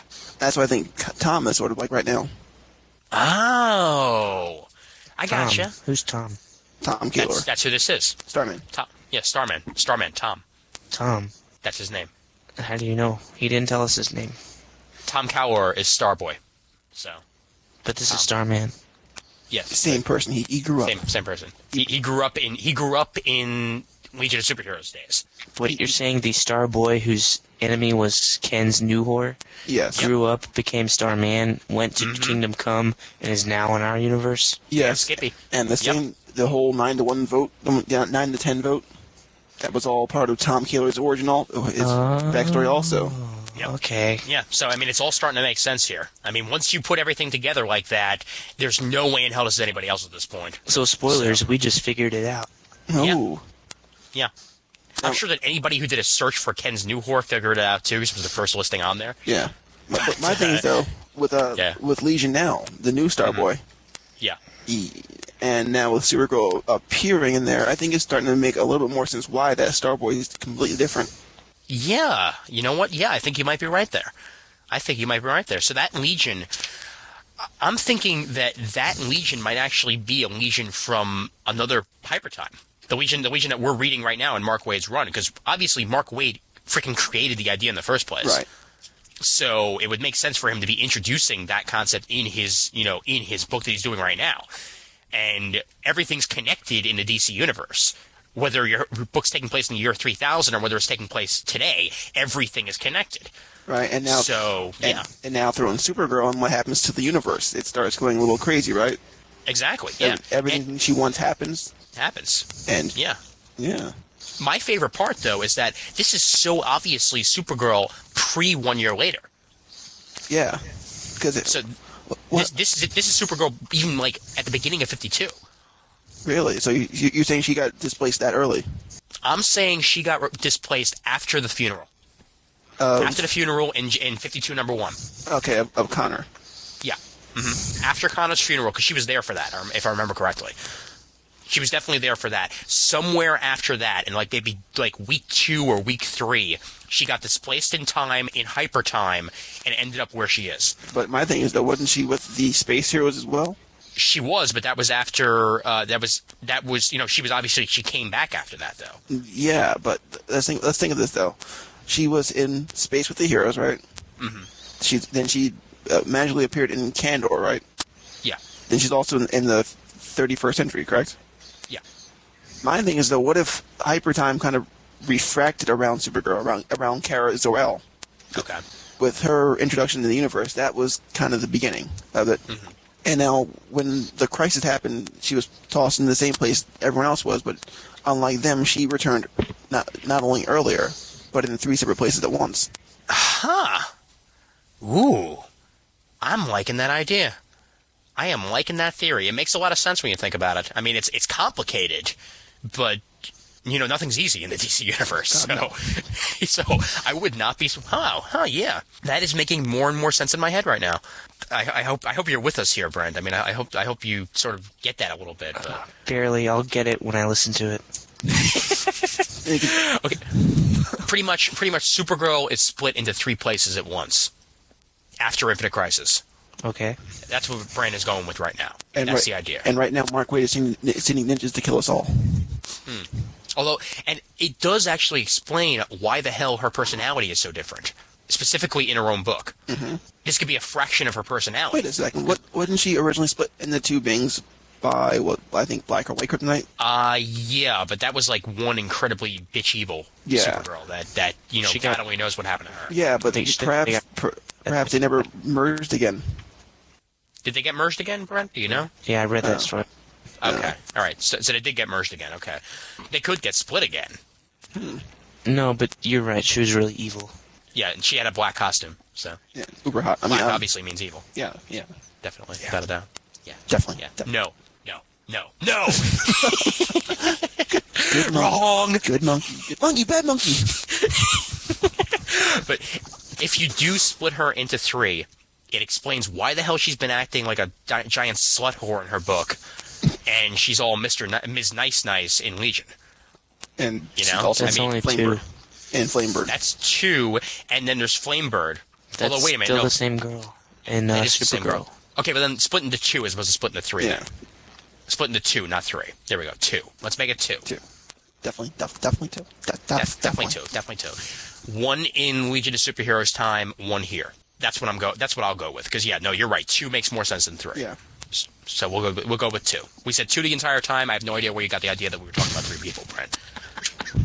Retcon. 52. 52. Do you see my shirt? It's a clue. He's Grodd is my co-pilot. As God is my witness, I will never be hungry again. Ambush Bug needs his own series again. Oh, I would love that. That would kick so much ass. Moving back to Put him on the JSA. Him and Starboy would get along really, really well. Starman and Ambush Bug in the same book. Oh, hell yeah. God, it's like Deadpool Cable. Jeez. Oh, lordy. Yeah, but honestly, once this issue's done, we've got Maxine Hunkel on the cover of the next ones, and it doesn't really give us an idea of what's happening next. But Nazis, we hate those guys. That's the tagline to get for the next one. So I'm assuming this is far from the last we've seen of the Magical Kingdom come Nazis. And I say Maxine Hunkel, hubba hubba hubba. Oh, God. Well, I'm sorry. Underage. She's in not. college. Oh, She's in college. Smart guy. Stargirl's underage. Yeah, Stargirl's underage and has braces. Yes. Yeah. Maxine Hunkel, she has some problems, but she's good. But she's a redhead. It balances out. You know She's say, Maxine redhead. Hunkel's one of those girls you don't want to date because she's messed up in the head. Come on. You wouldn't touch that with a 10-foot pole. That makes things if you interesting. knew her. Come on. Red in the head, crazy in bed. I got to come on. Fool me once, shame on you. Fool me twice, fool me, don't get fooled again. Is that Night at the Museum? That's George W. Bush. No, Night at the Roxbury. Yeah. Well, But Night that's at the also Museum George had a W. similar Bush. thing. Yeah. And George W. Bush. W. Good kill W.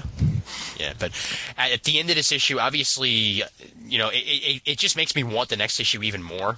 But with the theories that we've got with the whole hypertime thing, Brent, you got any ideas of what's happening in the future here, or anything different than what we I said? think or? Kingdom Come is all tied into each other. Or tied Okay. into it. Tied into the Legion, tied into Kal-El rising from the grave, tied into Kingdom Come Superman. Especially now that Starman's from Kingdom Come, and we saw the Kingdom Come villains. Wait a second. Okay. Going back to that last page of issue 1, Mm-hmm. of the first panel. Yeah. The JLA-JSA crossover. Yeah, I don't really think that's. I think the JLA will actually play a little bit into this also. I think. Maybe it's 12-issue Okay. storyline. Ooh. It's possible. Certainly possible. Although Johns has hinted that there's going to be at least 2 story arcs. So possibly, one that goes from 1 to 6, and then one that goes from 7 to 12. So that's what I'm thinking. Ready for the 'cause trade. He's not one to he's not really one to go into the whole 12-issue story arc. No, but lately he's been doing 4-issue story arc in Green Lantern That's and true. Teen Titans. Yeah. Okay, so you think that this one's only going to be 4, or Well, do you think it'll be 12? Based on his record, I think it'll be two 4-issue story arcs tied together. Okay. So it'll be 4 issues with Mr. America, and then JLA-JSA for 2 issues, and then 4 for the Kingdom Come stuff. Okay. That makes sense. Now, at this point, I mean, did this issue reveal anything more to the whole, those last pages than you think it should have, or do you feel that it's given us, still enough of a mystery as to what's going on? Because obviously, we have our own theories, but it didn't really give us concrete evidence towards anything that was in those last pages. I think it's more like a what the hell type of thing. Like how does this all pan together? How I think someone said before that John's like the master of weaving storylines. I think you said that before. John's just weave so many different storylines into one story, and he can take pieces from each one and then just blow your mind on how he brings them all together. Well, he's always been good at that. Come on, all you got to do is look at Infinite Crisis. And There were about 12 different storylines going on in that. And I think what Jeff is doing now is giving us enough rope to hang ourselves and say, hey, we got theories. I think we're right. And he'll probably just come out of left field and just blow us all away. Yeah, I think Supernova is totally... Oh, wait. Yeah. Never mind. You have to cut that out. Spoilers. You didn't say spoilers. I still think that he might actually be Carter Hall. Ooh. And I've been hinting towards that lately. I know I'm going to be wrong. I guarantee you I'm going to be wrong. But I've been hinting towards that a lot more lately. Specifically with the fact that, he can get a lot of tech pretty easily. But, what are you going to do? I'm sure it'll... I say Ray Palmer. Yeah? Oh. Interesting. That works. I guess that works. But could be, what's his face? Oh, yeah, Booster Gold. Well, Whoever whatever is, he's happened to him? familiar with Rip Hunter. Like they're acting like best friends or something Spoilers. in the last issue. That doesn't really reveal too much, actually. But oh wait, yes, it does. Yeah. You know what I might do? I might just actually just scream the word spoilers. Over it. Scream it over Yeah. what I said. Spoilers. DC Universe spoilers. La la la la la la la la. Spoilers. I'm not listening. Not listening. Not listening. Spoilers dead. Spoilers. I miss spoiler.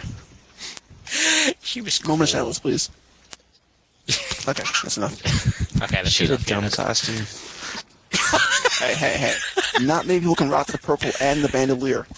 That's pretty cool. that's true. And she did manage to do that somehow. With the Buccaneer Jeez. boots. Yeah, but does JSA go even farther to the top of your stack after this issue? God, yes.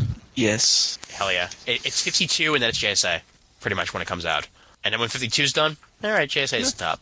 And then maybe if Marvel decides to release Civil War, I'll read Yeah, it. Wildcats comes out, Oh, yeah. And then All-Star Batman, Ultimate Hulk. go to the bottom of the stack and use it as toilet paper. Ultimate Hulk. Ultimate Hulk. And we're back to basics here on Comic Timing. Ultimates 2 also. Wait, hold on, excuse me. I must make a laugh. No, I'm not going to make a laugh up reference. No, that's just Oh, wrong. come on. Dude, it. I don't want to be known as the anti-Liefeld, all right? Okay, I must admit though, I was at Barnes & Noble and I saw Heroes Reborn, the Avengers, and I must say, my God, it was Jim Lee and Rob Liefeld art put together. Yeah. Could you ever imagine like the horrors that happen when you merge like that? It's I like, want to get those. it's like two rednecks making love, then like they have their kid, and it's just you want to feel sorry for it, but you really don't. So it's pretty much taking a star quarterback and merging him with the janitor. Ooh, Hey, I want to get those. they're good reads, yeah, but it's just Well, yeah, no, they're perfectly good reads if you like Captain America with double D's. and the giant A in his forehead for asshole.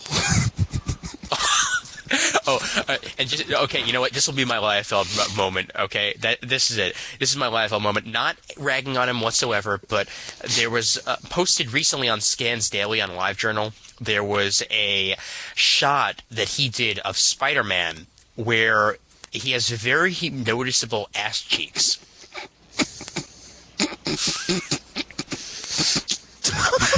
I'm not used to seeing Spider-Man's ass so very, very detailed. Not since the years of what's his name He had a of McFarlane.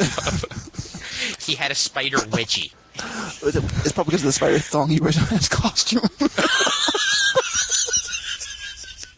Spider thong, does whatever a spider. No, spider thong.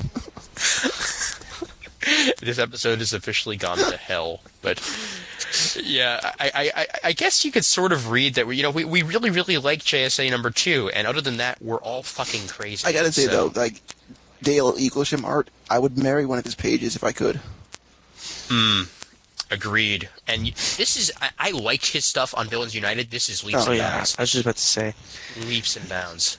his Green Lantern. I think it's like this stuff, his stuff on Green Lantern, and then Villains United. God, his GL stuff was great. Yeah, his Villains United felt like a step down. I don't know whether it was like the inking or coloring or what. I think it looked it was really heavily inked for Villains United. Yeah, it just Yeah. ruined it. I think. Well, that was to give it a villainous feel, obviously. I mean, Yeah. No. In all seriousness, though, I mean, that book has to have more shadows. It has to have more of a, say, like a spy action thing Yeah, going but on. Dale as Eaglesham, opposed to, say, Dale JSA. Eagleham's not like a shadows kind of guy. All of his figures are really Okay. clean, unless they're standing in the shadows. That's true. Yeah. Yeah. If not only is he standing in the shadows, he is the shadow. Who knows what evil lurks in the hearts of men? Obsidian knows. Not that shadow. The other shadow, the one that The follows white you. shadow? Oh. No, Oh. no, that's the white shadow. That's not him. Alright.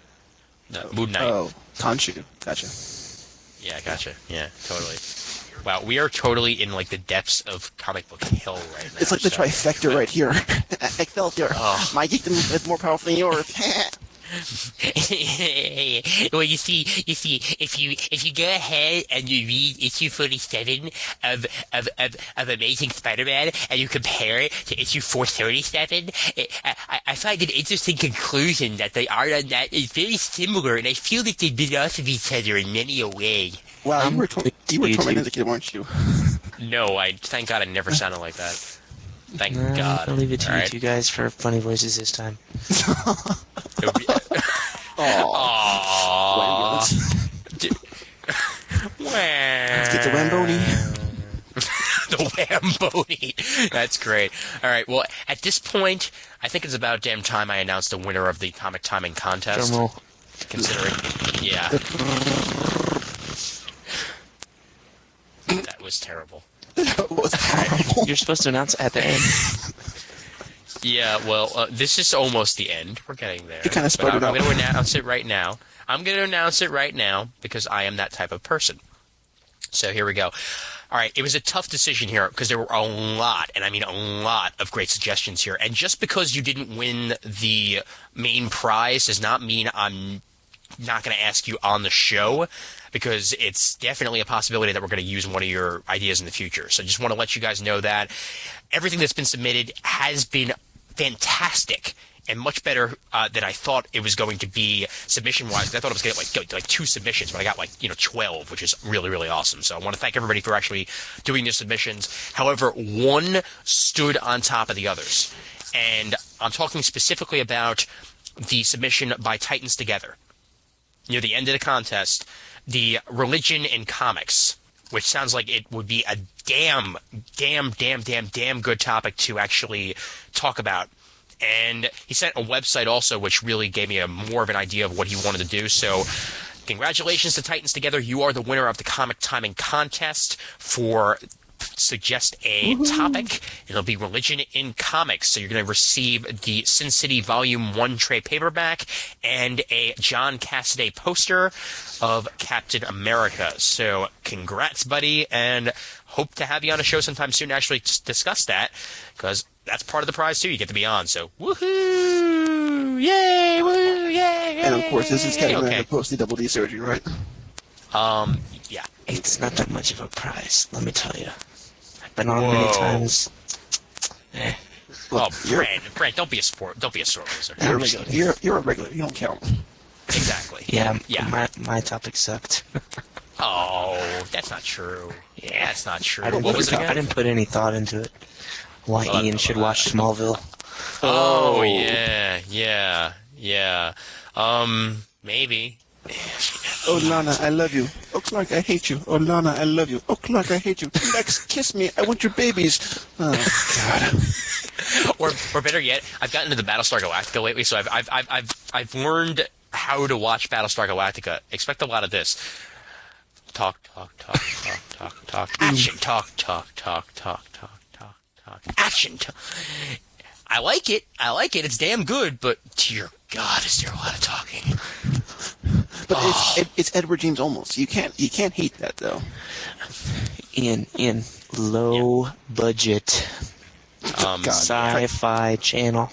try no budget. Farscape. All right. action, Enough action, said. action, talk, action. Yeah, exactly. But no, a lot of suggestions were really good. And actually, specifically, I'm going to name a few right now that were really, really awesome. And will probably end up on the show sometime soon. Beastbone had a really great one about pitching your dream animated project for Marvel. Ooh.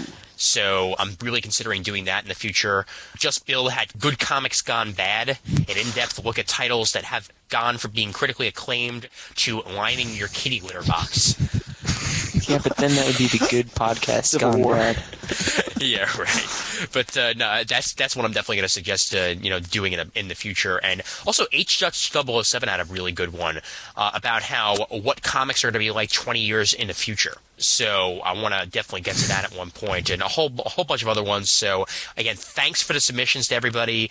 Everything was greatly appreciated, and you're all in consideration to be on the show sometime soon. And upcoming shows will include, by popular demand, Wizard, what the hell happened to you? Crapper. Yeah. We're going to talk about the rise and fall of Wizard Magazine, how it's gone into the shitter over the past couple of years. The life and death of Captain Wizard. Yeah, whether or not there can be a survival for Wizard in the next couple of years, or whether or not it's doomed to fail. So that'll be in the upcoming episodes. And also, we'll have one on whether or not we should have the movie writers writing as many comics as there currently are. I smell Flash. So, yeah, exactly. Well, I want to defend the Flash for a little bit, though. Actually, no. I liked this arc, actually. Ugh. It's a little bit of spoiler here, but it pretty much revolved that Bart is the Speed Force, and I like that concept a lot because now you can draw on abilities and thoughts and previous actions which had happened to other Flashes. When he goes into battle. Granted, it was I like that, but also worst villain ever. yeah. Granted, the villain was kind of terrible. When I say kind of, I mean really terrible. But other than that, actually, it was a good arc, and I liked the new direction that the Flash is going in. Hey, Brandon, I have a Brooklyn Bridge for you to buy if you're interested. I want some Spotlight in the Park, actually. Did you read number 7 last week? Yeah, I did. I didn't. Yay! You saved yourself $3. Very good. Oh, but that could be next on the comic books that suck, which is also coming up, actually. I want to have at least one person on who really, really enjoyed the issue, because I'm going to tear this to shreds. Civil War Frontline number 10. Penance. I enjoy. Enough said. I'll be on. Yeah, you'll probably be on that one, buddy, to give your idea on why you think it was so damn awesome, because I think it was terrible. I know. There was someone on the forum who thought this book was amazing, and it wasn't you, PK. It was someone else. And they're like, they said, this is the most logical conclusion for this character. I'm like, no. Well, see, I really never wanted to see a speedball that sits in his room listening to Iron Maiden. No, it's The Cure. Get it right. Oh, I'm sorry. Yeah, The Cure. That's... It's emo speedball, seriously. I actually posted that in my post, that he sits around listening to The Cure, so I'm glad you actually corrected me on that. But, oh, dear God. But he's wearing an Iron Maiden. That's what he should have been. Iron Maiden. Oh, yeah. Iron Maiden. Iron. So we got... No, see, that's great, because one of the spikes cut off his penis. So it's Iron Maiden Man. He's the new Iron Man. Oh. Talk about balls of steel. Jeez. Oh, jeez. All he has to do is cut them off of the guy who just got turned to steel in jail. His costume looks like it was out of the Rollerball movie. Which one? No, actually, okay, who here has played Soul Calibur 2? Voldo. Me? Oh, God. Yes. Thank you. Stolen Voldo. The minute I saw it, I was Alien like, Voldo. what the hell is Voldo doing on the cover to Civil War Frontline number 10?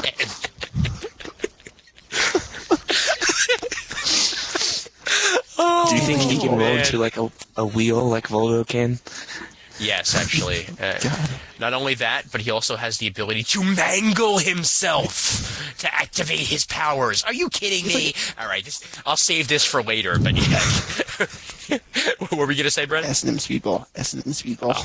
Oh, yeah, great. Gimp suit. Great. But it's what it is. It actually reminds me of the Moral Oral I watched this past week, but... Oh, God. But let's get into some of the comments from the last episode 29, before we wrap this one up. First of all, Comic Noob Dyer has something to say. I think that was the worst funny voice I have ever heard. So, immediately, Brent, you must respond in your funny voice. Hey, I like my funny voices. You try doing funny voices when you're cracking up at the same time. Ian, I knew it would come out about 2 hours. Huzzah!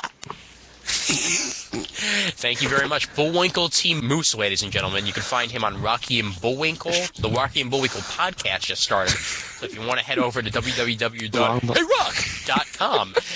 Also found in the same spot as Bill's Comic Long Box. It's short. Exactly. It's short bus BK. That's what it is. Matt Damon. At least I have a real last name.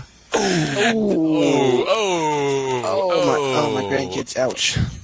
Oh, I thought he was talking about me. I mean, what? Levenstein is kind of bad, No, but... you have a last name. I have a first name for a last name. That's true. And by the way, Esteban89 responded with, did I bring Huzzah back yesterday on the Google Fight thread? I hope so.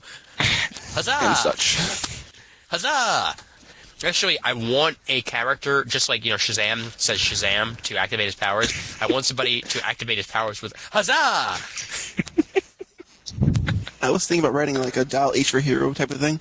Oh, yeah? Yeah, like a redo of Dial H for Hero. Dial H for Huzzah. Yes. That's what H stands for. Yes. Huzzah!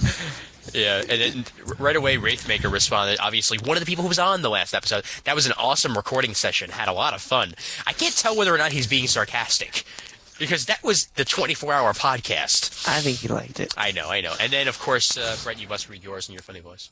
Yeah, but it was so...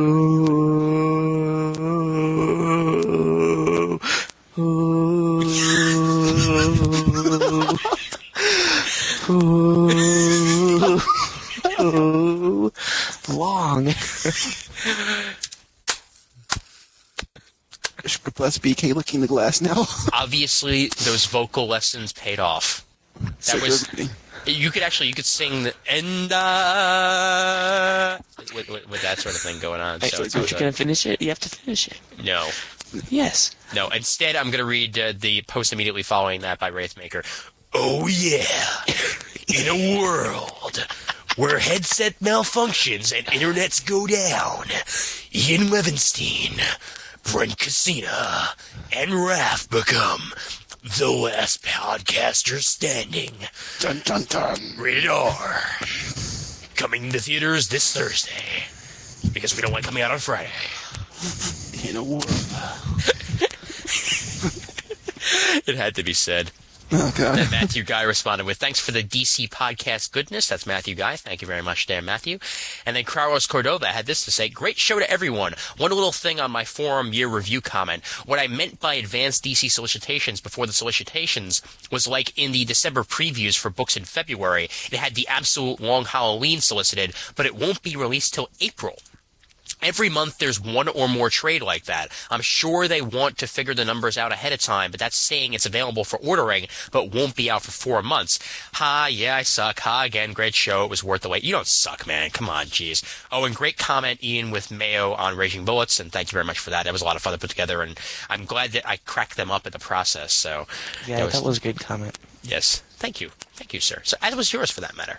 Thank you. You're welcome. And Brandon, you didn't have a comment, so... Oh. I can't say anything. Yeah. I was going to post one that, like, you sent me the message, like, hey, I want to be on? I'm like, okay, sure. Why not? I got some time. Woohoo! And then we had a comment from, okay, I'm going to butcher this forum name, so Jurassic Alien? No, Jurassic Alien. Oh, there we go. Like Jurassic Park. Oh, Jurassic Alien. I got you. Okay. I hadn't realized how much Marvel ticked me off this year until listening to both episodes and realizing DC kicked ass. That's Jurassic Alien. Well, if we can do that for you, by the way, welcome to the forums, by the way. I see that was your first post, so glad to have you aboard. But if we manage to do that, then I guess we're doing our job, I think. I liked what Marvel did this year. I just didn't like certain things, but, well, I guess DC did do a better job this past year. And do you agree with that, Brandon? Or? I do, actually. For a long time, I was nothing but like a Marvel reader, and I would read like a couple of DC titles here and there. Yeah. But my God, this year DC stole my wallet and kicked my ass, like in high school.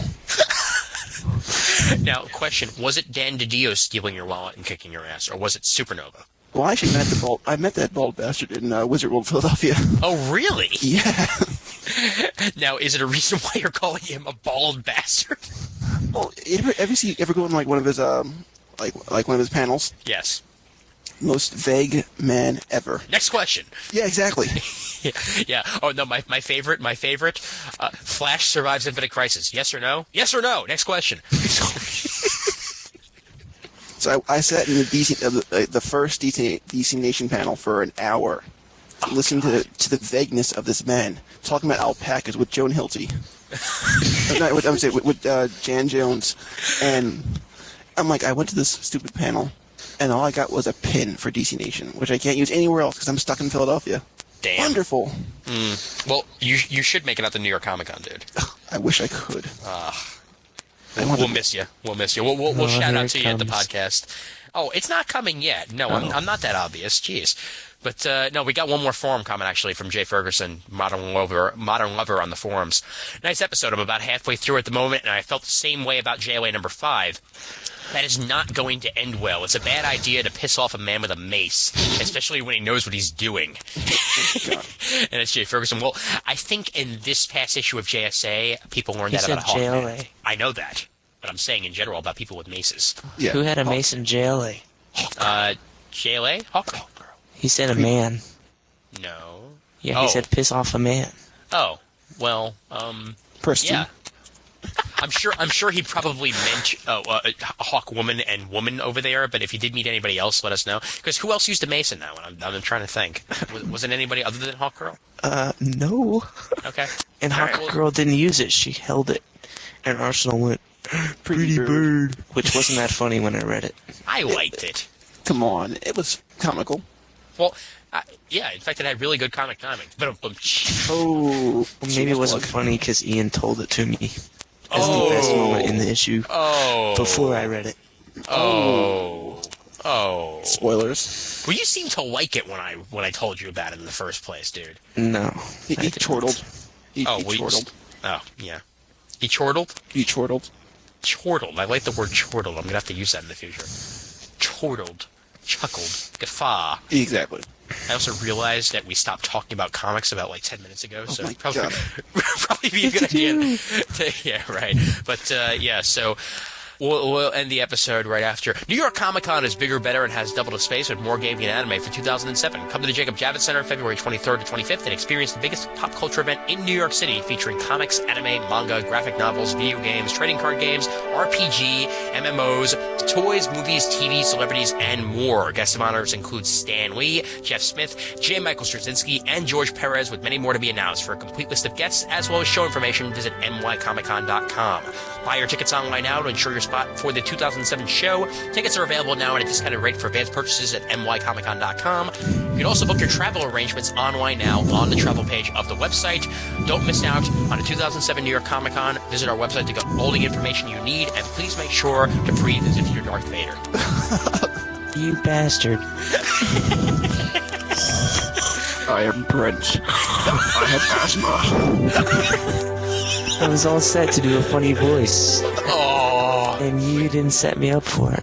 oh. That's why I was breathing like Darth Vader. Well, go ahead and enjoy people over at. No. Go ahead. I'm setting you up for it now. Do it. No. Oh, Brandon, do a silver voice. New York Comic Con. Okay, that was bad. I was the New York Comic Con's coming. There you go. That's a silly voice.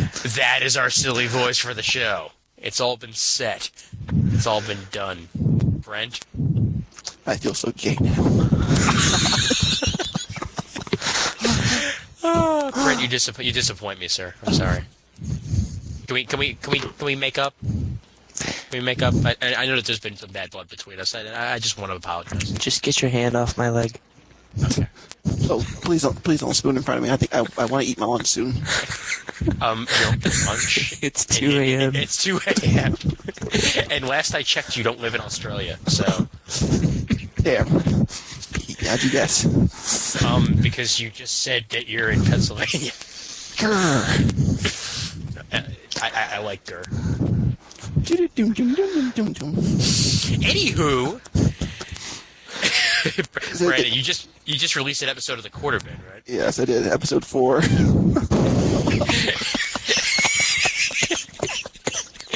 Episode 4, and the last one was released In August. In August. I'm glad I don't listen to that podcast. Jeez. Oh, Be let down. I'm on the Jim Lee School scheduling here. okay. Well, actually, I think it's more along the lines of the Joe Quesada schedule. So. Ooh. Burn. Yeah, not quite Kevin Smith, though. That's a plus. That was 2 years. I'm sorry. Exactly. Yeah. So, I remember that very, very well. So, what should we expect out of this 4th episode? On episode 4, I talk about Aranya, Spellbinders, the 6-issue miniseries by Mike Carey, and Mark Miller's Trouble. Ooh. Is there trouble in River City, sir? God. I paid a quarter for each issue. Why did I pay so much? On the next episode of Comic Books That Suck, I might have to dredge out my trouble. Oh, it's trouble if you do.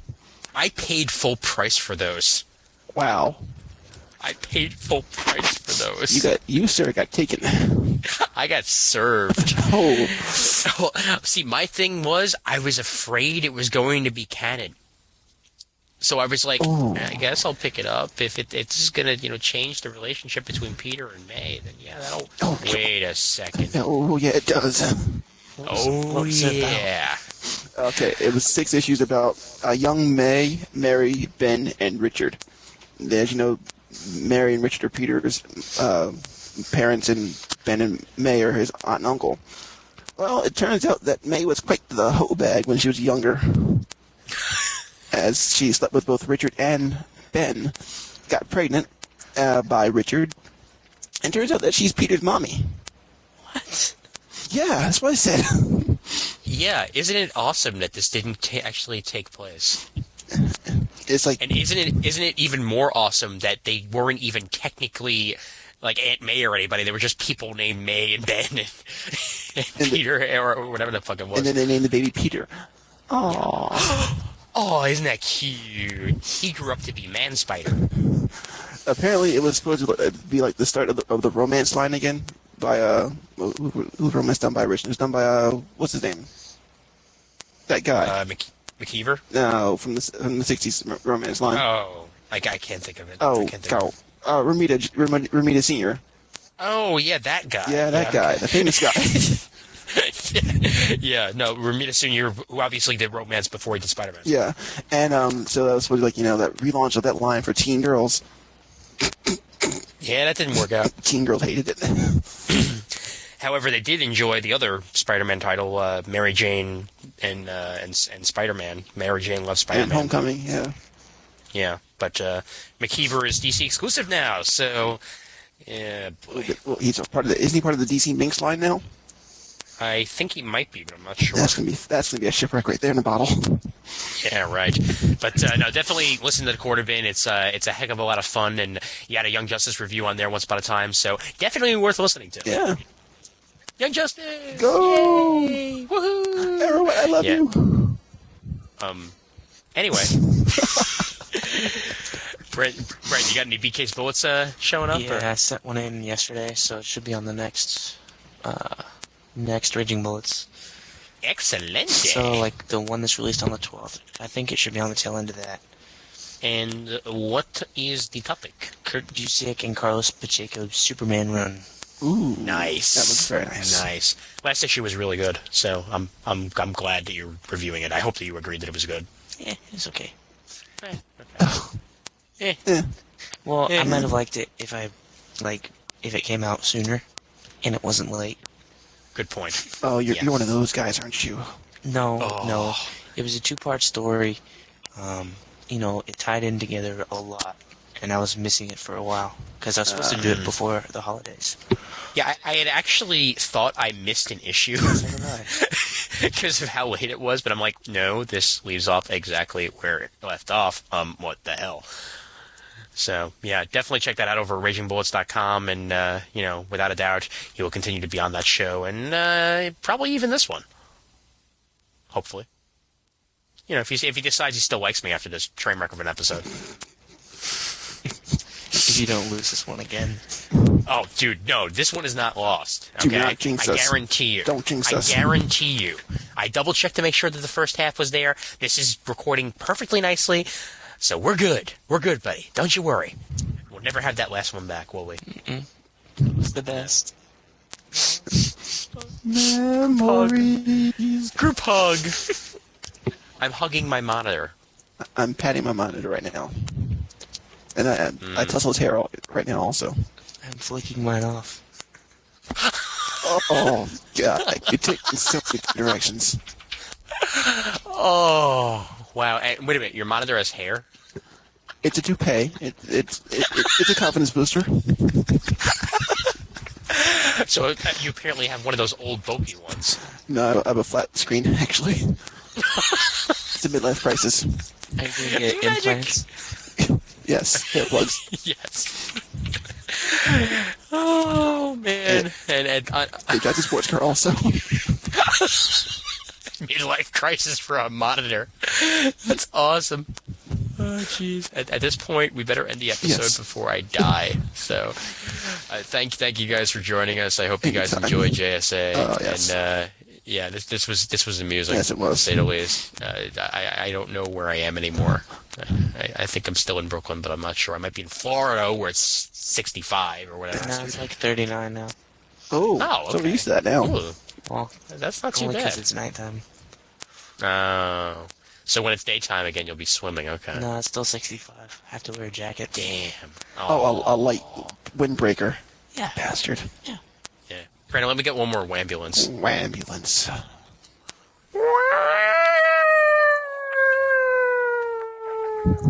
The email address for Comic Timing is comictiming@gmail.com. Don't forget to check out those forums over at cgspodcast.com/forums, which are graciously hosted by the Comic Geek Speak guys over at comicgeekspeak.com. We are proud members of the Comics Podcast Network over at comicspodcast.com. Please send us your iTunes reviews on iTunes. That would be graciously appreciated. And please dig us over at dig.com. There's a giant list of sites you can dig over at the Comic Timing forums. So thank you very much, everybody, for tuning in for the past 30 episodes of Comic Timing. I very much hope that we lead you to excitement over the next couple of episodes. And once again, to Brandon and Brent, I thank you very much for joining. You're quite welcome, sir. I think Excellent. I think my funny voice took off on me. Why, thank you, sir. Definitely. And as always, there's always time for comics.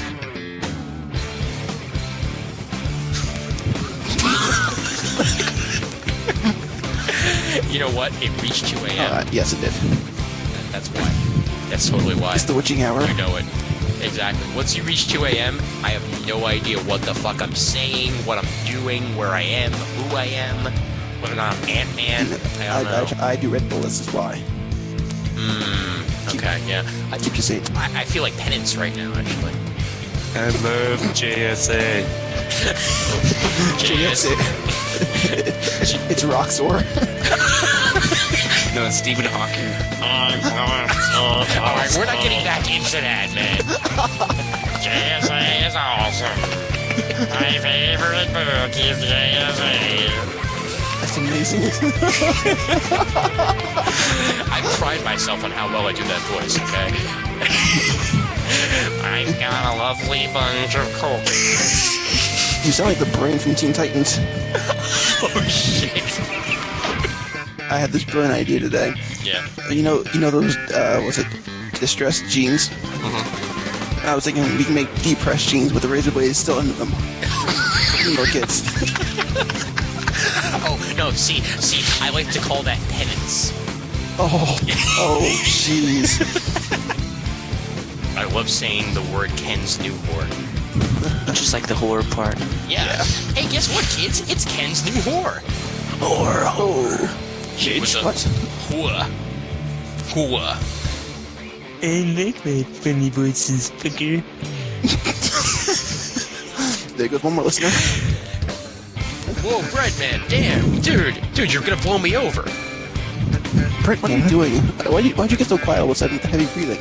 Are you looking at something? Doing anything. Are you looking at something on your PC which is normal? No, I'm looking at the forum. Oh. Yeah, I get breathing heavily also when I get the full one. I'm not meaning to do it. Just Bill. Oh. Oh, edit this. I can't say much. I need a chip butcher.